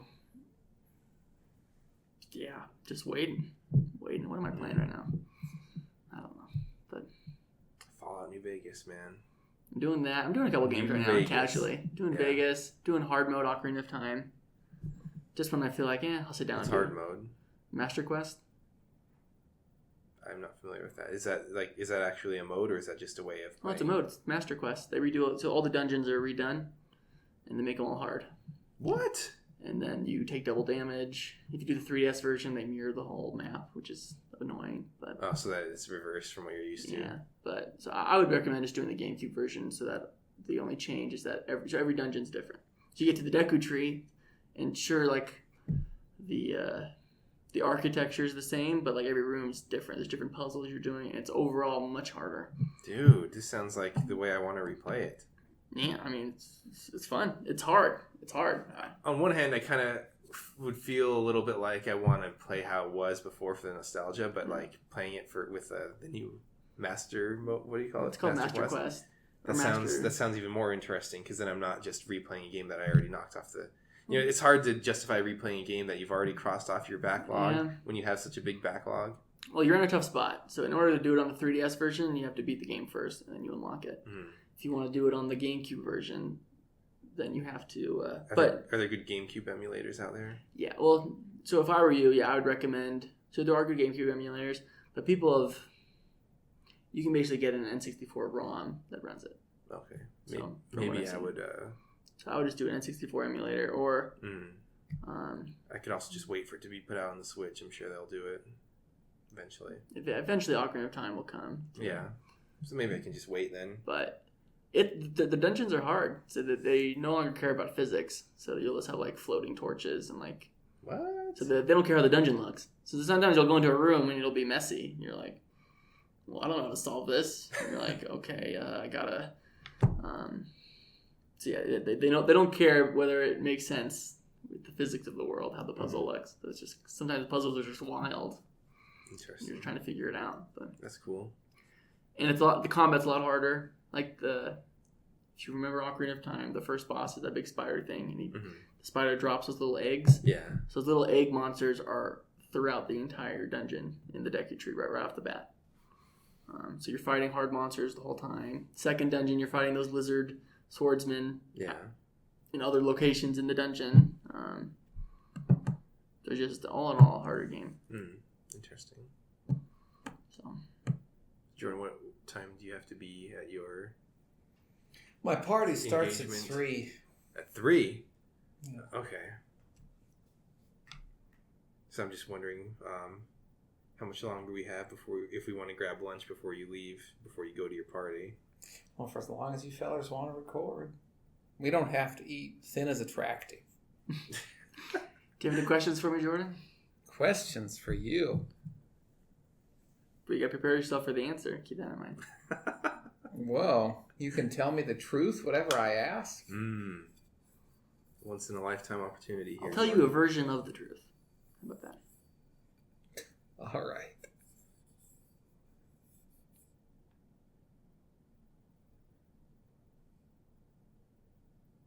Nothing.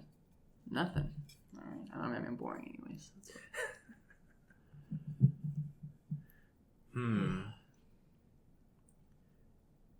Why don't you tell us about your career goals? Where do you see yourself eventually? Like more like kind of end game career goals, not like what's the next step, but end game. End game. It might be a little bit. No, it's a good question. Premature to ask somebody of your age to think about where you wanna be when you look back on your life, but. I mean, I know where I want to be. I want to have plenty in savings, retired, have a home, all that good stuff. But, I mean, the obvious next step is I want to be a project manager. I've been shadowing you, mainly you. I was doing a little stuff with Golding, but ever since CT went off and did its own, or Contents Track, he went off and did its own thing. Kind of, that's not happening anymore. But,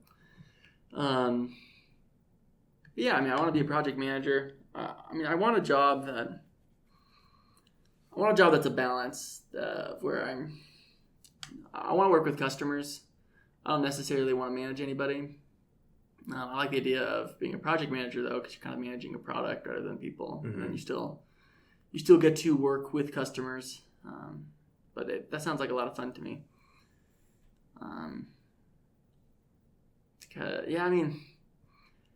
Just feel a little wasted at times, kind of being stuck in my cubicle all day, just dealing with the same people every day. But I mean, I really like who I work with and everybody, but I would much rather have that opportunity to kind of talk with customers more and bring value to a company more in that sense. But I wouldn't want it to strictly be a job like that, like having a marketing job. I think that sounds pretty horrible. You get paid to kiss people's butts for a living. Is that what they do there? That's pretty much. I mean, I guess it depends what kind of marketing. A door-to-door salesman, no, you get paid to lie to people. But a marketer, I mean, sure, you're getting paid to kiss butts and that's just messy stuff. That whole fake persona that you kind of have to put on for that. Take people out to take a business client out to lunch and schmooze them or take them to the ball game and just go golf and just pretend to be their friend. Yeah. Really, no matter who they are, you're going to be laughing at their jokes. You're going to be, what kind of life is that? Like these are, and you know those people, the people that are always, you know these people when you meet them, the over hyper, like they got that smile on their face, nothing could go wrong. Anyway, so that aspect is horrible. I don't want to be some fake phony. Right. I want to be able to be myself.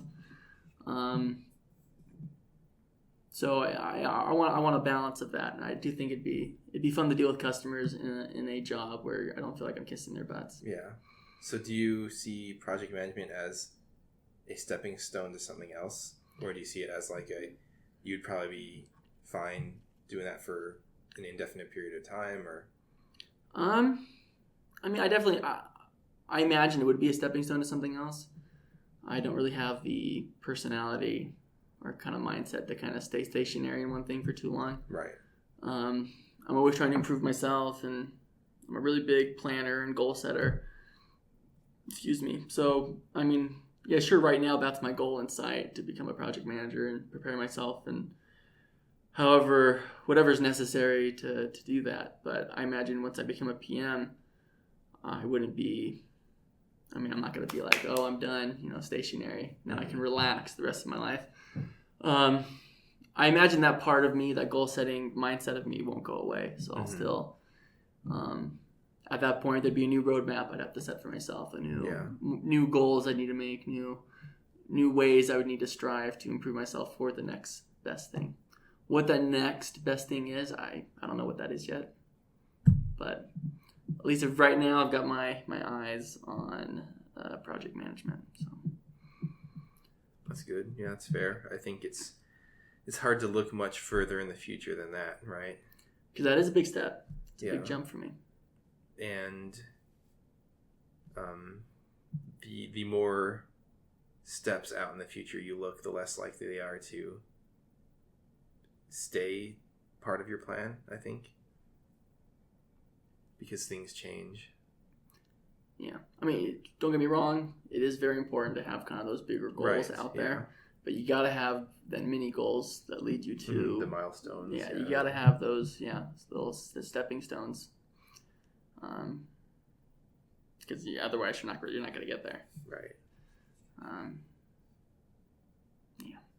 So we'll see what happens. I do appreciate you, your mentorship and everything, and the opportunities you've given me with that. So. Of course, man. But it's something that doesn't really happen at our organization. Definitely not. I'm the only person that I think that. I mean, there's probably some other people that. I mean, but like, I get a lot of shadowing in. I appreciate that.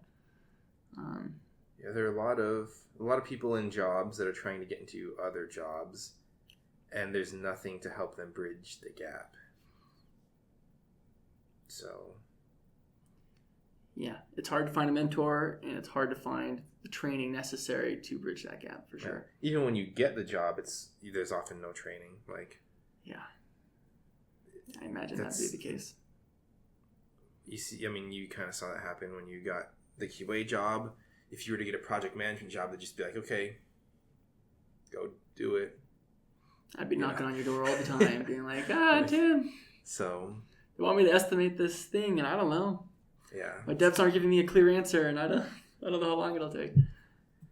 Yeah, so it's something that we don't do a great job of developing people, which is kind of sad. That it seems like it would be a key foundation for success in an organization is developing people, right? Yeah, I think a lot of companies struggle with something like that. Yeah. The system is definitely designed to kind of more favor people, people like me who kind of really push or put themselves out there. Really, I would have been a QA2 if I didn't request it 1,000 times. Mm-hmm. I had to bring it. I brought it up to everybody. Brought it up to Dustin, and I brought it up to Bill. Had to bring it up to Ben. Yeah. I got a lot of people involved in it, and it was something I was actively talking about. And every one-on-one, I brought it up. So the system definitely favors, I think, that kind of personality, which is a pro to me, but a con to a lot of other people. Who, that's definitely true. In a perfect world, you would never have to ask; they would just be given to those that deserve it. Right. But the problem is inertia is just so powerful. That's with developing people, for example. If you already have people who can do the job today, it's easy to just be complacent and say, well, they can do the job today. Why do we need to invest in maybe getting them to where they can do a better job tomorrow? Or why do we need to invest in getting them to be able to do a different, harder job tomorrow when they can already do the job today and that already pulls in the revenue? It's easy to be, satisfied Right. with the current state. So, Good is the enemy of great, Jordan. Sure is. That's too bad. Because we should be more, I don't know, actively seeking to improve. Kind of like you are, but as an organization, right? How can we be better? What goals do we have in sight? What are we trying to accomplish? Where do we want to be? Do we want to just be satisfied with where we are right now? So it doesn't really happen though. I'm lucky I have the time to do it as well. I know there's other QA who Right. don't have any time to do the level of shadowing that I'm capable of doing with my current role. So I appreciate that. But it's tough. QA are definitely, we can be spread thin.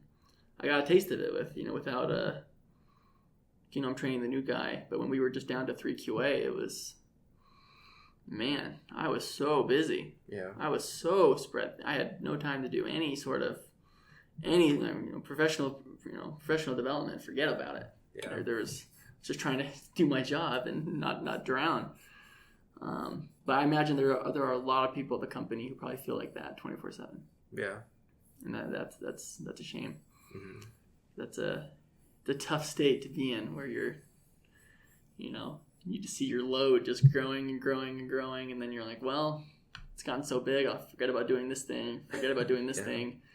Well, I guess my load got a little smaller by just doing that. But did you see that email they sent out though about, what was it called? Yeah, the new thing. Yeah, I've been in the loop about that actually. It's kind of like a monthly hack week they're doing now, but it's only like 2 days or something. 3 days. 3 days. Yeah, it happened because Pendleton complained to Bill, and so it happened after the Courtney. What was the lesson he gave? Courtney taught. You're not gonna know, but Courtney, he taught the design. Design. Yeah, so it happened after that. Pendleton. I've been complaining to a lot of people about it for a while, but Pendleton actually went up to Bill and him about it and complained. And he just showed them like a list of cards that had gotten closed for being over 6 months old. And he just complained about how we have all these little bugs in our product that aren't high enough priority to work on, but as a whole, all together, they make the app look sloppy and bring down its overall quality and feel. So yeah, there's a lot of discussion with that. They were debating about doing 2 hack weeks a year, having 1 hack week actually be just for defects. But ultimately, this is the decision they went with. Yeah. 3 days out of the month to just, developers are free to just work on anything they think that'll bring value with an emphasis on defects. Yeah. I brought that up too in one of my past one-on-ones. I said that because we got like a low engagement survey rating on something related to like autonomy. No, it's not autonomy. I don't remember what it was, but I brought up, I said, like I think people feel like they just do what they're told 11 months out of the year, and then on the 12th month we do a hack week and people come up with a bunch of ideas that never see the light of day. Yeah, it was the innovation. Yeah, we scored low on innovation. And that's why I said, we tell people to just do what they're told and not use their creativity or their minds for most of the year, right? That's definitely true for devs, I think. They're just kind of, they're kind of just told, here are the designs. Do it. Just do it, yeah. And then finally it's like, well, do you have any ideas? Oh, cool. Okay, well, back to, what we were doing before. So... But yeah, I think all in all, it's a good idea. I know Ben's having us QA kind of prioritize a list of, now what he's having us do is whenever a defect reaches month 4.5, we then have to review it and then to see if it's still a problem. We do that anyways, but we review whether we would be okay with this being closed at the 6-month mark, or if we want to put it into. Why is that even a thing? I don't think that happens on desktop. Isn't that what happens to us? Every week I get an email that Devin closed one of my cards. Every week. It's just something that happens. Maybe he's doing it to desktop too and I just haven't noticed, but... Do you follow the cards? You get an email. Not everything. I can't. There's too many. So I tried to follow at one point almost every defect. I'm constantly getting bombarded by Jira. I have to trim it down as much as possible. Well, I wanted to know whenever a card got closed because it was bugging me so much. And yeah, constantly it's happening. And it's not from Bill, or it's not from Devin, it's from Nick. Apparently, it's Nick's rule that if anything goes over 6 months to close it. So I found that out later. But so, anyways, the new thing is that's definitely still in place. I asked them about that when they implemented it. So it's definitely, we're still closing at 6 months. But so Ben's kind of doing this thing where for QA we can look at the cards at month 4, and if we feel they're a high priority, we'll put them in a separate pile for then devs to work on during those 3 days a month. Yeah. So I can at least let the devs know, like, hey guys, this is going away if you guys don't. I mean, I could see this for like a lightweight, super agile application that's constantly pivoting on what it wants to be, right? It's like 6 months from now, maybe your application is very different from what it was before, right? It's not relevant anymore. But I mean, we have a behemoth of an application that has many areas that haven't been touched for years. Yeah. It's like, oh, this defect has been a problem for more than 6 months. Well, people can just deal with it forever then.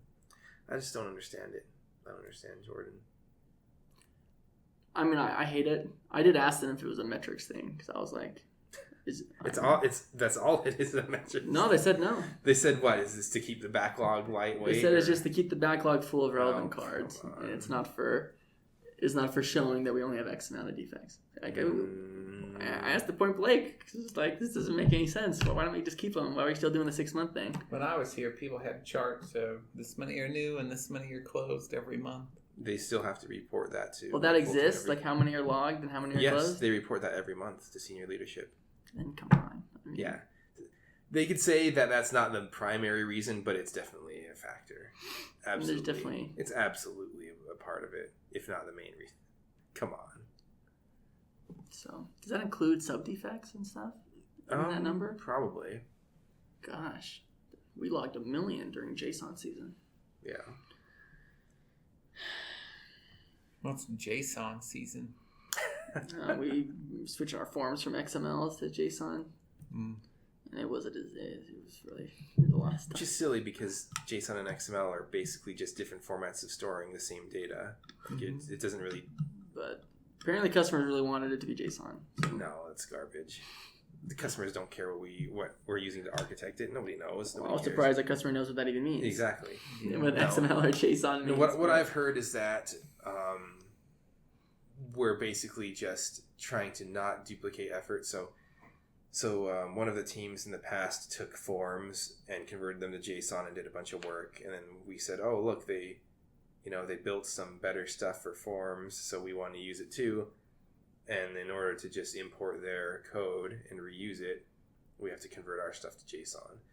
And so we're trying to unify everybody. So essentially, they kind of spearheaded a rewrite, a modernization of that part of the code, and everyone else wanted to jump on and say, oh yeah, we want to take your work and make use of it. And so everyone's converting to JSON now, just because that allows us to use their technology and try to minimize duplication of effort and put everybody on the same standard. So, well, it was definitely a lot of work. Oh my goodness.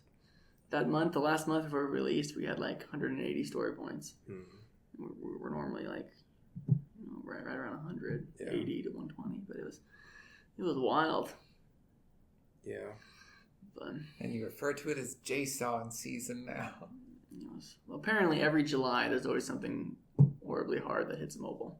This time it was JSON. Last season was adding list view. I don't know what the previous year was before that, but it's tough. Oh yeah, Pendleton showed me some recent statistics that are really interesting, like what customers are actually using for our app.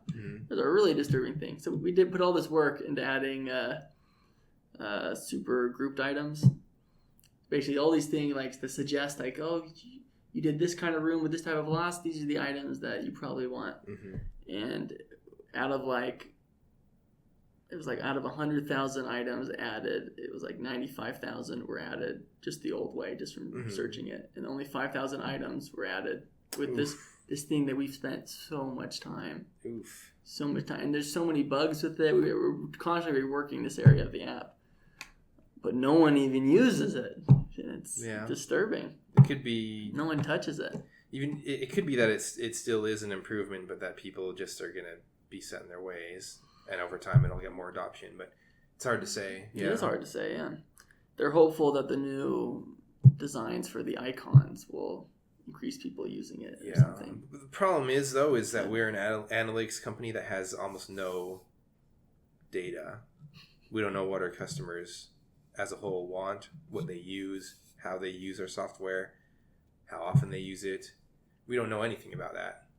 And we're an analytics company. Like, where the freak are our analytics? Where's our data? I don't know. It always blows my mind that we have no idea what people want to do and what people want us to do, and instead of like researching or gathering data or doing any kind of analysis or whatever, what we do is we say, we're not sure if anyone uses this feature, let's turn it off and see if anyone complains.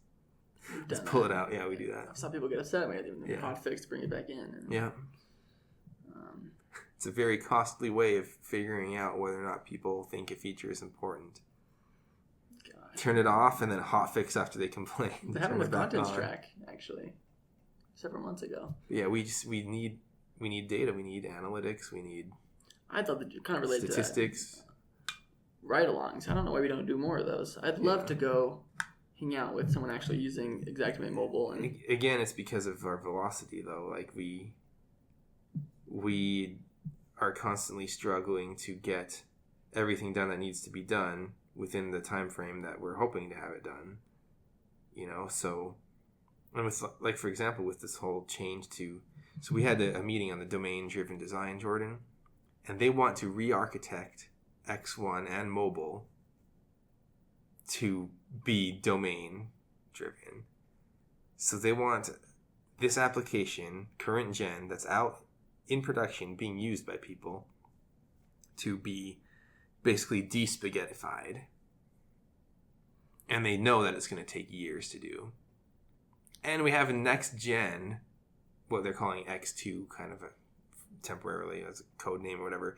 We already have X2 in the works for next gen, so we're already building that. So why re-architect current gen when it's going to take us, like, they're saying 2 to 3 years, and my rule of thumb is double whatever they're saying. You think it'll take that long? Doesn't seem rational. I didn't realize they were estimating that long. Yeah. Because Bill thought we might shake the teams up come sometime next year. Yeah, he wants to do it next year. He wants to reorganize around domains, and then you're expected to spend a majority of your time decoupling your code from all the other domains. So how do you handle defects and, like, new features? And... You don't. That's the thing. Like, so we're just stopping? We're already so behind on the timelines for all of those anyway, because our velocity sucks. And so the thing is if your velocity sucks, you're not looking for ways to get people doing stuff that isn't directly going to get their work done. You know what I mean? Like, I can say that better.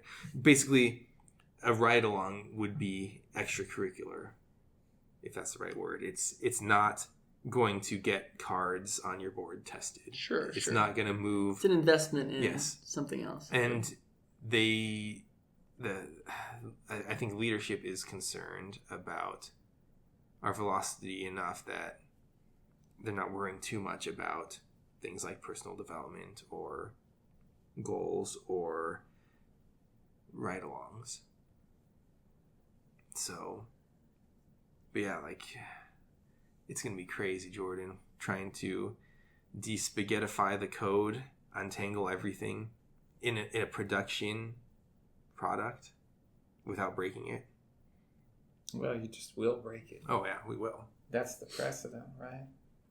We're going to break it, and it's going to take twice as long as we originally anticipate. Yeah. That's what I have to say about that. So we're looking at... I'm concerned. We're looking at 4 to 6 years. And so my question that I asked during this presentation was, what is the expected timeline for like retiring current gen? Like, if next gen is going to be up and running in 4 to 6 years, at that point, why don't we just move everybody to next gen, right? Like, why should we spend 4 to 6 years completely rewriting a current gen product that is going to be deprecated by the time we're done? And they said, oh, well, we don't have any expiration date yet for X1. It's like, well, yeah, but you have a target date for X2, right? So, like, isn't that I mean, sure, we'll still support X1, kind of like how people still use 28 desktop today, right? Like, and we don't even really support that, but sure, maybe we might even support X1 for a long time. But if we're going to be trying to push people onto the next gen products in 4 to 6 years, then it seems like not a worthwhile investment to me. So it just seems like 4 to 6 years from now, we'll have finally de-spaghettified the code, and we won't have made much of any progress on defects or necessary features or improvements. And then we'll retire it. I don't know. That's what it seems like is going to happen to me. Yeah. I don't know. Maybe I'm too pessimistic, Jordan. But I think my prediction is perfectly in line with what we've already seen in other like what's what I'm looking for. Other projects of this size. Yeah, there's a pattern. Yeah. Well, isn't that what X1 is supposed to be? That was the initial promise. At least that's what Tyler likes to say. We're going to rebuild Xactimate from the ground up. And then that scaled way back. Mm-hmm. And the initial reception was poor. So. And it still took us forever to do. Like, in fact, it probably would have taken us less time to just rebuild it from scratch, honestly. Rather than, like, partially rebuild it, then release it, and then try to continue to rebuild it while it's already out in the wild being used in production environments. I don't know. I think it's harder. Once you have an application out in production, it's so much harder to re-architect it. One of the devs in the meeting, his comment was, it feels like we're trying to re-engineer a plane mid-flight. And I think that's true. That's funny. That's a funny way to think about it. I think it's a good analogy. So, yeah. You have any questions for us, Vince? Or anything that you want to talk about? Oh, goodness. I don't know. I mean, I didn't come with any questions. So, I have no idea. Sorry, guys. Yeah. You brought on this boring little Italian man here. You know, Yeah. What do you expect? Well, you could give us some strong opinions about pasta. How's it supposed to be made? Or how about salad and dressing? I mean, I wouldn't say I have strong opinions on it. There's a correct way and a wrong way, Jordan. And my way is the correct way. All right, so let me educate your viewers on how to cook pasta. There's a couple mistakes a lot of them, especially Americans, like to do, and it drives me crazy. So is this any kind of pasta? What are we talking about here? Penne, bow tie, spaghetti? This is just pasta in general. This is a general pasta tips. All right, for right all here. of the pastas. Let's hear it straight from an Italian. Step one, guys, a big mistake people make is they use pots that are too small. You want a nice big pot when you cook your Lots pasta. of water, right? Because with lots of water, and you want that pasta to really be moving. You use too small of a pot, your pasta is just stationary in there, bundled together in the hot water. It's a big mistake. So you want a nice big pot with plenty of water. Step two, throw some salt in there. I've seen some filthy heathens throw olive oil in there. No, never. For no reason. Don't ever do that. First off, it's kind of weird because the way water and oil react to each other. But also, it kind of messes with your noodles and makes it difficult for the sauce won't bind to it. Yeah. The sauce will run right off the oily sauce noodles. will run off the noodles. Don't do that. Noob mistake, Jordan. Rookie mistake. So, to recap, you want a nice big pot with water, and you put salt in it. Nothing else. So once that gets to a good ferocious boil, you'll then throw your noodles into the pasta pot. Now, never read what the package says. Never. And don't listen to Americans who tell you to take the noodle and flick it on the wall. If it's already sticking, you've gone too far. You've messed up. So wait, before let me stop you here real quick. So, what's your opinion on people who break the spaghetti in half before putting it into the pot? I'm not much of a spaghetti guy. Okay. But I don't really care. Okay, fine. I've heard a lot of people consider that a huge faux pas. Anyway, continue. It won't mess with the texture of the noodle or the sauce. So I don't really care. If you're having spaghetti, you want to be able to twirl it on your fork, so it kind of defeats the purpose. Yeah. Might as well have a different. There are plenty of other noodles that are far superior, like penne or cavatappi. So I don't know why you would ever have spaghetti, really. But anyways, you throw the noodles into your pot. When it's at a ferocious boil, you let it go. Never trust what the package says. I've looked at boxes that say like 12 to 16 minutes. If you've cooked your pasta 12 minutes, it's already gone. Throw it away. Put it in the garbage. All right, Jordan? Just toss it in the trash. I threw some pasta in the trash today. Oh, good. It's leftover mac and cheese. Well, it's arguably not pasta, right? I'd say it's pasta. Pasta's anything with a noodle and sauce. So the minimum would be spaghetti with butter in it. SpaghettiOs? Is that pasta? SpaghettiOs? That's more of a soup. I don't know. I've never had SpaghettiOs. I'm far above that, Jordan. What do you take me as? Carry on. A name like Vincent, I'm going to be eating SpaghettiOs. I'd be haunted by my ancestors. Beneath your dignity? It's far beneath my dignity. Back on the pasta, though. We got your noodles in there. What about Chef Boyardee raviolis? Chef Boyardee raviolis. Yeah, that's the maker of SpaghettiOs. I don't know. Pretty much, whenever you've got a can involved, things are getting a little iffy. Okay. But, I would say you taste the pasta after 7 minutes. Now, depending on the noodle, this is going to vary. If you're doing like a box of mac and cheese, it's going to be ready after 6 to 7 minutes. So don't trust that box that says 10. They're crazy.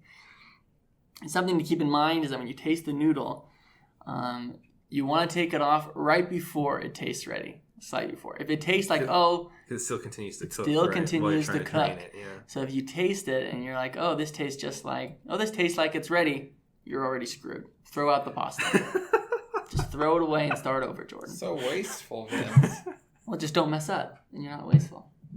But anyways, you taste the pasta and right before it tastes like, this needs like a minute more, 30 seconds more, take it off. Now, this is a big mistake people make. So you drain your pasta out over the sink, obviously. Now, filthy Gentiles will tell you to then rinse out your noodles in the sink. That's ridiculous. That's horrible. You're gonna remove. Then it gets wet, and then the noodles get wet. It cools off the pasta too fast, so canceling the cooking, and you remove precious starches from the noodle that you need for the sauce to stick to the pasta. So never rinse off your pasta after it's finished cooking. Lots of Americans do it. They are wrong. It's incorrect. So you do the thing. Especially not if you need to melt anything like cheese. Exactly. Like if you're making a cheese sauce like macaroni and cheese, your pasta needs to be hot. You can't throw a stick of butter into cold, wet pasta. There you go. And you let it drain, and there it's ready. And that is how you do make your noodles a good consistency there. Okay. Anything to say about sauce? White sauce? Red sauce? I know a couple things. I am starving. I'll do an Alfredo sauce. Move this along. I'm starving. I'll tell your listeners a good Alfredo sauce, a budget Alfredo sauce here. Now this is for the poor man out there like me who can't afford to get nice, rich ingredients. But what you'll want to do is you have a separate pan while your pasta's cooking, and you'll throw in some butter and cream cheese. The cream cheese is a poor man's. Anyways, it ends up working out well. But what would you use instead of cream cheese if you weren't poor? Heavy cream?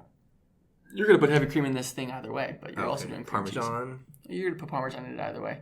With richer ingredients, you can avoid not doing cream cheese. If you're really rich, you can start using types of like white wine inside of it, really. But anyways, I'm only really familiar with the poor man's recipe. So, but you put let's say you do, what do you do? I do like 4 tablespoons of butter and cream cheese. Throw that into a pot. Let that mix up well. You want to make sure you use one of those wisp. Yeah, whisk. The whisk. Whisk. Whatever. I thought you were going to tell me there's not a K in it. All your credibility. Oh, it doesn't matter. You don't know how to pronounce whisk. You don't need to whisk pasta. You put the butter and the cream cheese in. It blends. Once that's done, you then add your cream. You'll want to do about half a pint. And then once that's all blended into a nice creamy consistency, you'll then add about a cup or half a cup of Parmesan cheese to it. You'll then add garlic, Italian herbs. Wait, you don't do flour? So you can do flour. The cream cheese makes it so you don't have to do flour. Interesting. And then you add your garlic. You add Italian herbs as a magical herb that cheats Italian flavoring. You just put that in, but you mix it all together. Some salt and black pepper. It's delicious. We need to do it sometime for lunch. We should.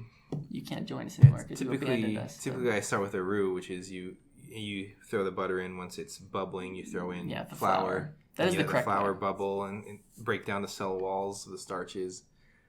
Yeah, and then you can use something like milk, whole milk or whatever instead of heavy cream, and then the flour will still thicken up the sauce. Yeah. So I think the flavor the cream cheese gives it is actually pretty nice, combined with cream and Parmesan. So if you were to add flour to the recipe I just described, it'd be way too thick. You have like Play-Doh paste going in. And so getting to salad now. Salad you eat with just olive oil. A little bit of salt. Salt and olive oil. Maybe a little splash of vinegar. But that's how God intended we would eat salad. And anyone who throws all this ranch and all this crap on their salad, it's disgusting. If you can't taste the lettuce, then all you're doing is providing crunchy consistency to your dressing. It's disgusting. Olive oil and salt is a good salad. That's all you really need. Splash of vinegar.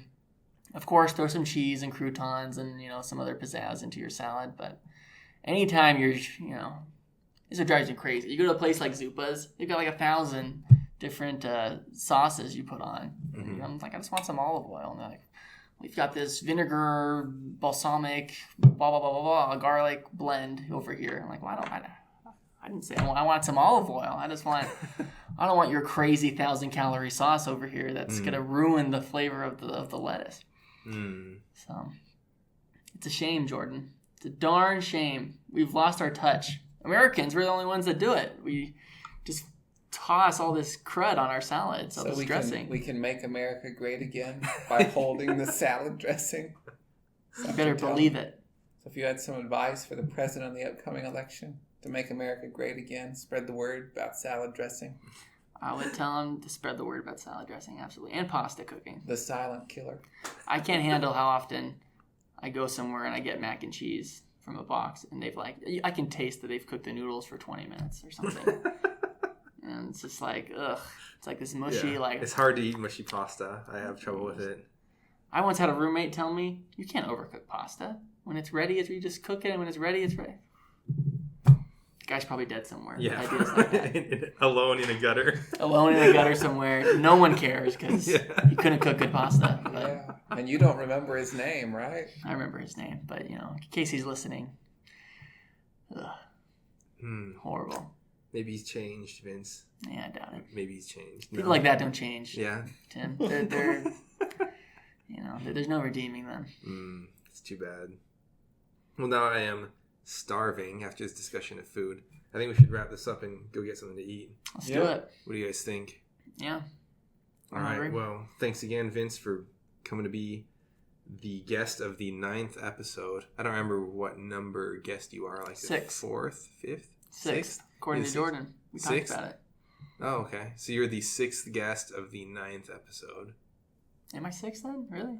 I think you're 6. Because one of our episodes had 2 guests, so Oh, snap. that could be how. Because I think we did 4 podcasts that were guestless, but then we had one podcast that had 2 guests. So yeah, I think that is correct. So thanks again for being here today. Of course. For those of you out there who have not had your turn yet on the podcast, stay tuned. You will get your turn soon enough. So, thanks everybody for listening. We'll catch you next time. Goodbye. Peace out.